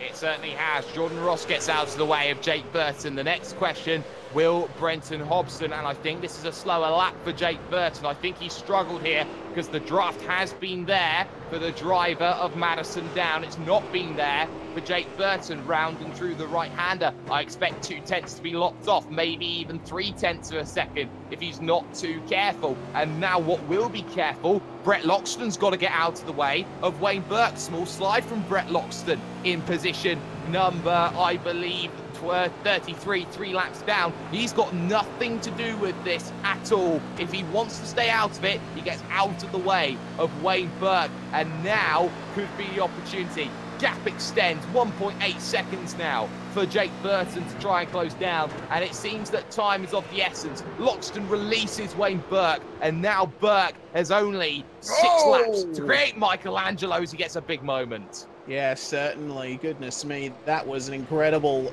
recovery there from Burke. You know, Philsell, oh goodness, Philsell's starting to show some cracks in his driving as well. He had a little bit of a slide off the exit of 2. There's dust being kicked up through Stoner Corner now that's getting onto the racing line. So the drivers are going to have to be wary of that. It'll be interesting to see what the gap is going to be at the end of this lap, because it did extend a little bit. What's it going to be like at the end of lap number 52? I wonder if Burton's tyres have given up. He came in 1 lap earlier than Madison Down. I think he's pushed too hard to keep Madison honest, and I think Madison Down is going to breathe a sigh of relief, because I think he's going to be safe. We'll turn our attention to the battle for the podium, because championship leader Jared Philsell is going to, and there's a spin for Dane Warren, and that's going to be massive for the 57. He's stuck on the outside. I think they may need to throw a safety car for that, because he is stopped out on circuit, and that should be, I don't think that's off the racing line properly. I don't think this could change everything when it comes to the racing action. Nobody knows. No caution has been thrown as of yet, but I think one should be. I really do think so, Reese. Yeah, I mean, that's not in a safe place. It straight up isn't. Well, he's got himself out into pit road, so it's staying green. I don't agree with that decision, but that should have been a safety car, in my opinion, there, Reese. I really think the stewards have got one wrong. Yeah, I agree too. Like, that should have been a safety car. I mean, you know, that it's the goal is for the series to be as realistic as possible. And, you know, I don't think that any tow truck would be able to get out there and get that car off the racing line like that in that situation. Straight up. Well, it is what it is. So now there's going to be no outside help at this stage for Wayne Burke. And that would have meant it would have been a 2-lap shootout for the victory that Madison Down thought he's got all wrapped up in a nice, neat little bow. Wayne Burke, though, he's seen traffic in front. Jordan Ross out of the way of Jared Philsell. It's just a case of Burke's pushing, and he's got nothing left to give right now to the 2-time reigning champion and championship leader. Yeah, certainly. That's, goodness me, how would you be in Burke's position as Jordan Ross moves out of the way? Oh, man. from Burke's position here, you got to think if that safety car had been called, he would have been right there with them. He would, and he would have been the aggressor looking to make some positions. That much we can tell is paramount. We've still got battles like Thomas Hinds trying to get past David Moore, Ethan Warren, and Scott Sislowski. That one pretty much nose to tail right now. When they cross the line, it's 4 to go. And Jake Burton right now, well, he's starting to really struggle here. The gap's down to 2.1. I think his tyres are completely gone. He's 0.8 of a second slower on the last lap. Yeah, they're probably down to the carcass level, those tyres. That is crazy, the pace drop-off that we're seeing from Burton right now. Oh, and he's running wide in turn 4. I don't know what's gone wrong. Well, I mean, we do know what's gone wrong. He's gone, his tyres are completely shot, but, oh man, he just pushed too hard, didn't he? Oh, he has, and he's paying the price late because it allows Phil Sell in, it allows Wayne Burke in, and what was looking for the longest time like position number 4 is now suddenly looking like position number 2 here for Jared Phil Sell, because it is clear that Jake Burton's got nothing left. Big wiggle as he comes over Lukey Heights down into MG. Cross the line, it's 3 laps to go. Jake Burton is under all sorts of pressure now. Yeah, he is, and if Phil Sell can get a second out of this, he will certainly be more than happy with that. So, I mean, it's in Phil Sell's best interest to try and take advantage of this. They've only got a few laps to go, though. Jake Burton, the pressure is really on to defend that second place. And Emily Jones has lost 2 positions, one to Kurt Stenberg, one to Glenn Postlethwaite. That one has happened over successive different moves in different laps. No need to see that. Thomas McMillan, though, versus Jake Blackhall, side by side almost as they make the run to turn 4. And, well, it seems that it's an up and under trying. Bit of contact there. Push, get going, Blackhall. I'm not done. Big wheel coming through 5. Oh, goodness me. That was quite interesting, as Blackhall is going to try and hold the outside here through Siberia on the marbles. He's managing to do it, but once again, side by side through Hayshed. They might be able to make it work. No, they won't. And that is McMillan. A little bit of contact there. He's going to have to yield at Lukey, or is he? Blackhall out on the marbles. There he goes. McMillan through, but will Blackhall be able to come back at MG? Oh, a little bit of a slide. He's not going to make it work. No, he's not going to make it work, but look at this. Here is Jared Phil Sell. He's caught the driver of Jake Burton with his trousers down by his ankles because he's pushed so hard to try and get to Madison down, and he's just out of tyre life left to make it happen. Phil Sell now needs to be the aggressor, has to take the position. If he can't get first, he's got to race for second. And that is the big worry that everybody in this field has. Every rival, including Ethan Griggold, who's made a fantastic drive so far to get to 6th position. It's the fact that Jared Phil Sell, even when he's not winning, is keeping things on the podium for the moment. Side by side almost now with 2 to go into turn number 1, and it's close here, Reese. It certainly is. Look at how much more Phil Sell can take out of those tyres coming into turn 2. He's doing that old double apex job. Burton, big slide there coming out of turn 2. Who knows? The move might be done right here. Well, here comes the shot. On the brakes they go, and Phil Sell goes to the high side. He looks to go around the outside then of Burton, but Burton holds it for now. Pick up the run off the exit, not happening. The more that they hold each other up, Wayne Burke could come in and give Synergy a podium. And Burton, he's clutching it, is he? Oh my goodness, Jake Burton could be struggling here with fuel. This is massive here for the final lap. If Burton's tried to go aggressive on the fuel save, this is going to be huge for everybody in this field. He's now desperately trying to save here. Not only is he trying to save the position, he's trying to save his entire race to go with it here. The white flag will come out for Madison down this time by. Burton. 1 lap to go. Big wide line from Jake Burton through MG. Here comes the chance for Phil Sell on the outside. It will turn to the inside at turn number 12 because there's another wiggle for Jake Burton. And Phil Sell finally looking to make the masterpiece, but Burton's not going to give up. There's contact between the 2 teammates as they head themselves to the front.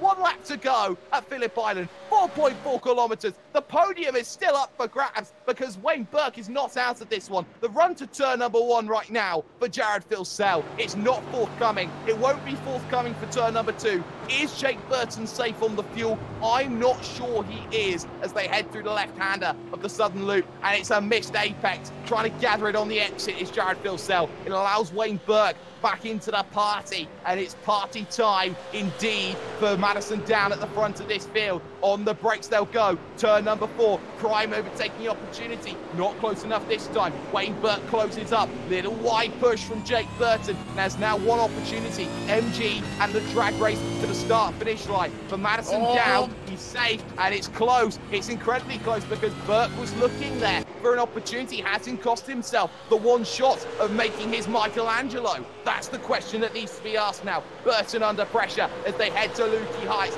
Up the hill they come along. Filsell's got to go for something. Set the run up then. Look for the inside. Mr. Two-time champion. Mr. Championship leader. Defensive line being taken. Nothing forthcoming just yet. But Madison Down will round the final corner. And Madison Down is the man to break Jared Filsell's streak as he will become the man who wins here at Phillip Island with a sensational drive. The battle for second is not over. Has Burton got enough to make it to the line?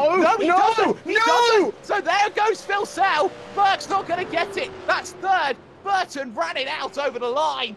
And Jared Filsell gets a gift from the gods. Jake Burton was just 300 meters short from getting second position.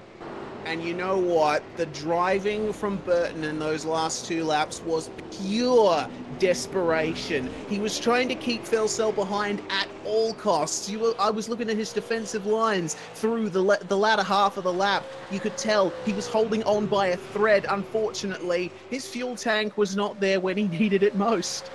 Oh, and that's so disappointing. We've still got scraps. Hins versus Moore will drive to the line, and Hins is not close enough to get that one. We've got Ross Rizzo versus Stuart Vaughan. This one, I believe Ross Rizzo is for P17.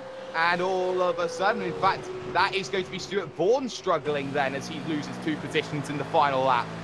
Oh, this has been a fantastic race, and it's still going because everyone's still scrapping for the line. That's exactly right. Ian Ford will be coming across the line here for 21st position. And it looks like the field is rather spread out behind them. So McMillan in 22nd with Jake Blackhall beating out Bruce Kiley there. And any other scraps going on? Looks like Brenton Hobson. No, that is not a battle. That is for Brett Loxton there, and they're both coming in. And it is the case. Oh my God. Let's get us... What a great race. Let's get classified results then up on your screen. And what a controversial finish to the race, because this one could have easily have gone to caution. This one easily could have gone to a 2-lap shootout. And if that caution could have happened, it could have changed everything. Madison Down wins this one. 5 seconds in the end, he takes it over Jared Filsell. But Burton will be livid that he didn't get the caution thanks to Dane Warren, because he runs out of fuel 300 meters short and gets position 3 only. Wayne Burke has a great drive to 4th, but ultimately was a little bit out of his depth for Synergy Sim Racing. Forzan Elnabi comes home 5th. A poor day at the office from Ethan Grigg-Galton qualifying meant he could only manage position 6 in the race, a full half a minute behind your race leader. Sam Blacklock finishes 7th with Michael Schreier in 8th. Kurt Stenberg gets 9th with Glenn Postlethwaite with a penalty finishing inside the top 10. Good job there from Postlethwaite. Emily Jones is going to come home in 11th place. So it worked out the opposite from what we were seeing throughout the race between Stenny and Jones. Scott Kozlowski finishes in 12th place and Ethan Warren in 13th. 14th place is going to go to David Moore, with 15th going to Thomas Hins. Riley Blythe in 16th. Ross Rizzo makes good on that climb up through top split after winning in Super Split 2. 17th position for him. Stuart Vaughan in 18th. Chris Robinson in 19th. And Tally Anstich is going to round out the top 20 in car number 777.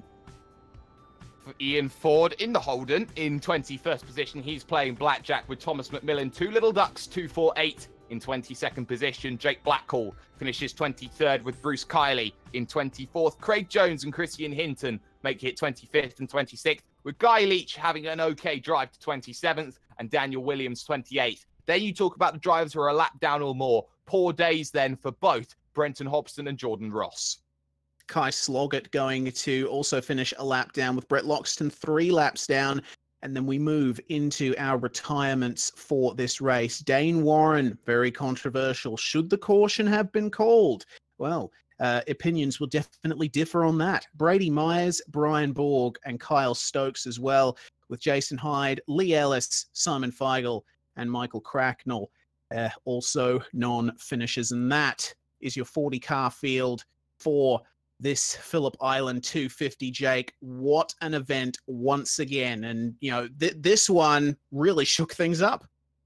Oh, you bet it did. The momentum has changed. It all looks like it's going to be a little bit different. We're going to step aside, though, very briefly for one moment. When we come back, post-race coverage here on this, the Virtual Racing School V8's Online Premier Series, or the Supercar Premier Series, as I should properly say. We'll see you in just a few minutes' time.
Sometimes a race comes down to a few moments, and what a crucial moment the final 300 meters of this race could turn out to be for the championship leader. Running out of fuel, Jake Burton gives it to second position, and I think that it was just not enough in the end on the fuel number to get it home. But take no credit away from the race winner who forced Jake Burton to run himself out of fuel. And that here on V8's Online, that here on the Virtual Racing School Facebook page, that here where you're talking about Mr. Madison Down has been a fantastic drive. I've got Madison Down joining me here in the commentary booth. Madison, that is a victory that I think a lot of people have waited a while for. Had to work incredibly hard in the early stages to try and build a gap. And not only that, but the second stint having to try and chase back down Mr. Burton. Yeah, long time coming. It's been a while between victories that seem to be getting longer and longer apart, unfortunately. But hey, that was one I was not expecting. Definitely didn't have the time to practice as much as I wanted to for this round. And going into tonight, I made the comment to the guys at TTR, I just really wanted a good round. We've had a really bad start to the year in this series. Well, I have anyway in this series with a lot of disappointing results. And Snetterton last round was a shocker for me. Not only was it a bad result, it was also no pace. So it was awesome. I think qualifying made the difference tonight, qualifying up there in second. But also I'm so happy with how I drove in the race. I don't think I made any mistakes. It was almost the perfect drive for me. So really good for my confidence. But I got to say, big well done to everybody in the team. We had an absolute shocker at Snetterton, and it was just nice to see the whole team fast. 1, 2, 3, 5 cars in the top 10. And also big shout out to Jake. Awesome race tonight. And I actually used Jake's setup. So I feel a little bit bad that in the end he did a lot of the setup work this week, and I took the advantage of it. So big thanks to Jake there. Well, no worries. You take the credit for that. But for you, this is where you get your series back on track, surely, isn't it? Because you had the issues that happened at Road Atlanta. You've been sort of second fiddle throughout the majority of the races so far. Do you feel that you finally kick-started your season now into gear? Yeah, I think sometimes it's amazing what a little bit of confidence can do. And when you've struggled a little bit for pace, as much as I have at the start of this year, particularly, as I said, that last round at Snetterton, that was an absolute shocker. I was roughly 4 or 5 tenths a lap off the pace. It's pretty demoralizing when you're driving around there on the same setup and you're that far away. And, you know, you start to question yourself a little bit and think, you know, is it, you know, am I what I used to be kind of thing, you know? So, yeah, I don't know. I got some confidence from the World Championship as well. Unfortunately, we didn't get a result there, but the pace was really good for us in that race, so that was good. And then tonight just cemented that. So I'm happy that hopefully this is a turning point, and we can turn it around, and hopefully that confidence keeps going in the rounds to come. Well, the confidence will look to keep going, and well, the next step is in 2 weeks' time. Watkins Glen Cup layout, Draft Fest City, baby, and for that, you have to be expecting a scrap. Yeah, absolutely. And that's the faster tracks tend to suit me. So Phillip Island, quicker track, Watkins Glen, I won both races there last year and I was quick there last year. So I'm hoping, you know, this form's come at the right time and hopefully we can do the same as last year at Watkins Glen. I really love that place. I think the race there is going to be insane. We thought it was close in qualifying this week. I think in 2 weeks' time, it's going to be even closer, probably half a second covering the field. It wouldn't surprise me. So, yeah, super speedway of V8 racing that one. So can't wait for that. But yeah, big thanks to everyone at TTR. Honestly, like I had a setup handed to me tonight by Jake Burton that was a rocket ship. And I feel bad that I bettered him on it. But yeah, big thanks to him. He did all the work this week. And also Brock Salmon behind the scenes doesn't drive anymore, but he does a huge amount of work basically as an engineer for the team. So big thanks to those guys. Yeah, he's doing a very good job. And there you see Madison Down, your race victor here from the circuit of Phillip Island. Reese Gardner is standing by with the man who finished in second, the championship leader, Jared Filsell. Indeed, I am. Welcome to the commentary box, Jared. And well, we've been observing you throughout the night, and after winning the first 5 races of the championship on the trot, this wasn't very characteristic of the form that we've seen from you this season. What happened? Different setup. Can I blame the setup? Nah, I suppose. Nah, I went a different direction to these guys this week, and I was pretty much just chasing the car throughout prequel, to be honest. Just really wasn't confident in the car at all, to be honest, and pretty much like Madison said, confidence is everything in this car. Pretty much couldn't brake the car, couldn't turn it, so and we looked at tyre wear compared to those guys, and definitely shows working the wheel a lot more than what I should be. So I think we'll regroup, rock up to Watkins Glen, and just send it there and see how we go. Excellent stuff. Were you did you know about Jake's fuel issues? Yeah, I gathered that he was going to be short because I short filled by 2 liters myself, and he still jumped me. So I was expecting him to come back to me. I was just quite surprised that he kept on it for so long throughout the stint and didn't try and chip away at it the whole stint rather than just coming back right at the end. So unfortunate for him, but it's always the way. Well, you've got your championship lead still sorted with this second place finish. Unfortunately, the win streak for you has been broken, but going back to what Mr. Sperry was talking about before, Watkins Glen is up next. Madison's confident. What about you? Yeah, last year I was actually leading. Me, Rogers, and him were having a good battle, and there was a bit of contact. So I was there, just got a penalty and whatnot in that, and so I had pretty much scrapped it out. Not a great round. I think that was probably my worst round for last year. So yeah, I'm not a huge fan of Phillip Island's really really good, but sometimes I click, sometimes I don't. I've had really really good years here and some shockers. So Watkins Glen's a bit of the same. Haven't really done anything. I don't think I've actually won there, barring 1 year. But no, we'll rock up there. Tune it up. Awesome stuff, Jared. Well, that concludes that interview, Mr. Sperry, and you have Mr. Burton. I do. Jake, was the plan there in the final stages of the race to get onto the back of Madison to save fuel? Somewhat. I knew we were going to be a little bit short. I thought it'd come back a bit. But as some people would know, I've been close to victories a lot of times in this series before, and I think tonight was probably my best shot. And I pretty much had the Win Cup at Bathurst-itis from a few years ago.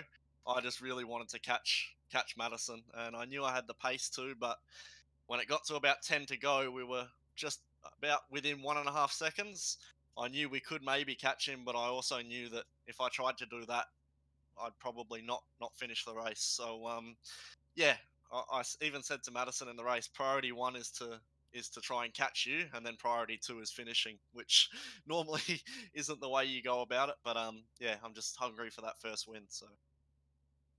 Do you feel that the decision by the stewards with 6 laps to go to not award a safety car affected the way that you raced the final 5 laps? Possibly. We can always harp on about theoreticals. I would have liked a safety car because it would have meant security for me in terms of fuel, and it may have given me the chance to attack Madison. But at the same time, I could have been under fire from Jared. So yeah, you know, you can never harp on about stuff like that. But you know, I'm just really happy with the pace we had this round, and also frustrated that, you know, we didn't let a win slip away, because catching is one thing but passing is another. But definitely let an opportunity slip by today for the sake of a couple litres of fuel. So. And well, moving on then to 2 weeks' time, because where overtaking becomes a premium to where overtaking becomes a guarantee. Watkins Glen, how are you feeling? Are you going to be there? I'll be there. Watkins has historically been a fairly weak track for me. I've just never really clicked with Watkins. Phillip Island, though, has always been one of my stronger tracks. But yeah, we'll work on it and try and get close to the front at Watkins, because obviously had a fairly rough first few rounds in the Momo Commodore, so I don't really have many drop rounds left. So need to keep staying up in that top 3 and top 5 if you want a chance at the championship. So before we let you go, any shout outs to sponsors? Yeah, big thanks to Fuel Autotech, Momo, HRS, Virtual Racing School, and all those guys. Really, really appreciate it. But got to give a massive, massive shout out to Brock. Madison credited me quite a bit for the setup this week, but I made a fast setup, but it wasn't until I handed it to Brock that it became a sort of drivable setup. It was really, really aggressive, and he settled it down to a point that it was still quick, but you could be consistent with it. So huge, huge thanks to him and the entire team at TTR. Yeah, that certainly does seem to be the case. Jake Burton then joining us, position number 3 today. Reese, you found the man who arguably deserved a podium more than anybody else today, and that is Wayne Burke. Indeed, Wayne. We'll come to your result in a second, but pole position, that is your first pole in your V8SCOPS career, and you were there at the first ever round at COTA in 2014. After so long, you have a pole position. How did that feel? Yeah, it felt pretty good actually. I think I fist pumped when I finished the lap, or when I saw the standings. Yeah, I was actually a bit surprised, to be totally honest. I thought I might have, because I got a draft, but he was a little bit slower than I was, and I thought I might have got held up a little bit. But then, yeah, to get pole was just huge, and huge for Synergy Sim Racing to, I think it's our team's first pole. So yeah, it was pretty good. Brilliant stuff. Now, unfortunately, you did not finish on the podium, though I think a lot of viewers would agree that you did deserve to. You came so close as well, with Jake Burton running out of fuel, coming out of the last turn. But nonetheless, are you still happy with your performance today? Yes and no. Just a little bit frustrated just in the middle stint when I knew I was going to be in traffic because I stayed out longer. And the first couple of guys were really good. Like, they knew I was going on fresher tyres and like raced me hard but fair. And then I sort of got to one guy and he wanted to race me really hard, and I think it cost me probably the 4 or 5 seconds that would have put me near Madison. So yes and no to happy with the result. Well, looking forward to Watkins Glen. Synergy Sim Racing certainly have a history at Phillip Island, but Watkins Glen is a very similar track. Have you guys got a couple of aces up your sleeve for that? I don't know, not yet. We'll look at it next week. Come down from this high first, and then work on Watkins, and it should be hopefully it's fairly similar to Phillip Island, and we can roll out of the truck good on Thursday, and should we have a good weekend. Excellent stuff. Well, before we let you go, Wayne, is there anyone you would like to thank? I just can't thank the team enough, and all our sponsors, DGD Custom, and all the other guys. Yeah, it's a really good bunch of guys, and I think we had 2 in the top 10, which is really good. Brilliant stuff. Thank you very much for joining us, Wayne. Mr. Sperry, that is incredible. What a result for Synergy Sim Racing, and what a race as a whole in this field. Yeah, fantastic race from Wayne Burke. Very quickly, I'm going to get a word with Kurt Stenberg because, Kurt, a bit of contact towards the end with Emily Jones. Yeah, that's correct, yes. You don't always like contact between teammates. Sometimes that's the way it is. Well, yeah, I pitted quite a fair few laps later than Emily and chased her down pretty hard there at the end. We ran slightly different strategies in that second stop, and yeah, I had lots of pace. Just couldn't get past, and saw that she'd got loose out of Honda and just threw it down on the inside into Siberia there. Got it done, but yeah, made a bit of contact on the way past. Yeah, certainly did. So for you, a top 10, very, very crucial points for you in terms of your push forward. Do you feel like when it comes to Watkins Glen in 2 weeks' time that you're going to have that ability to vault through the field because of your abilities to overtake?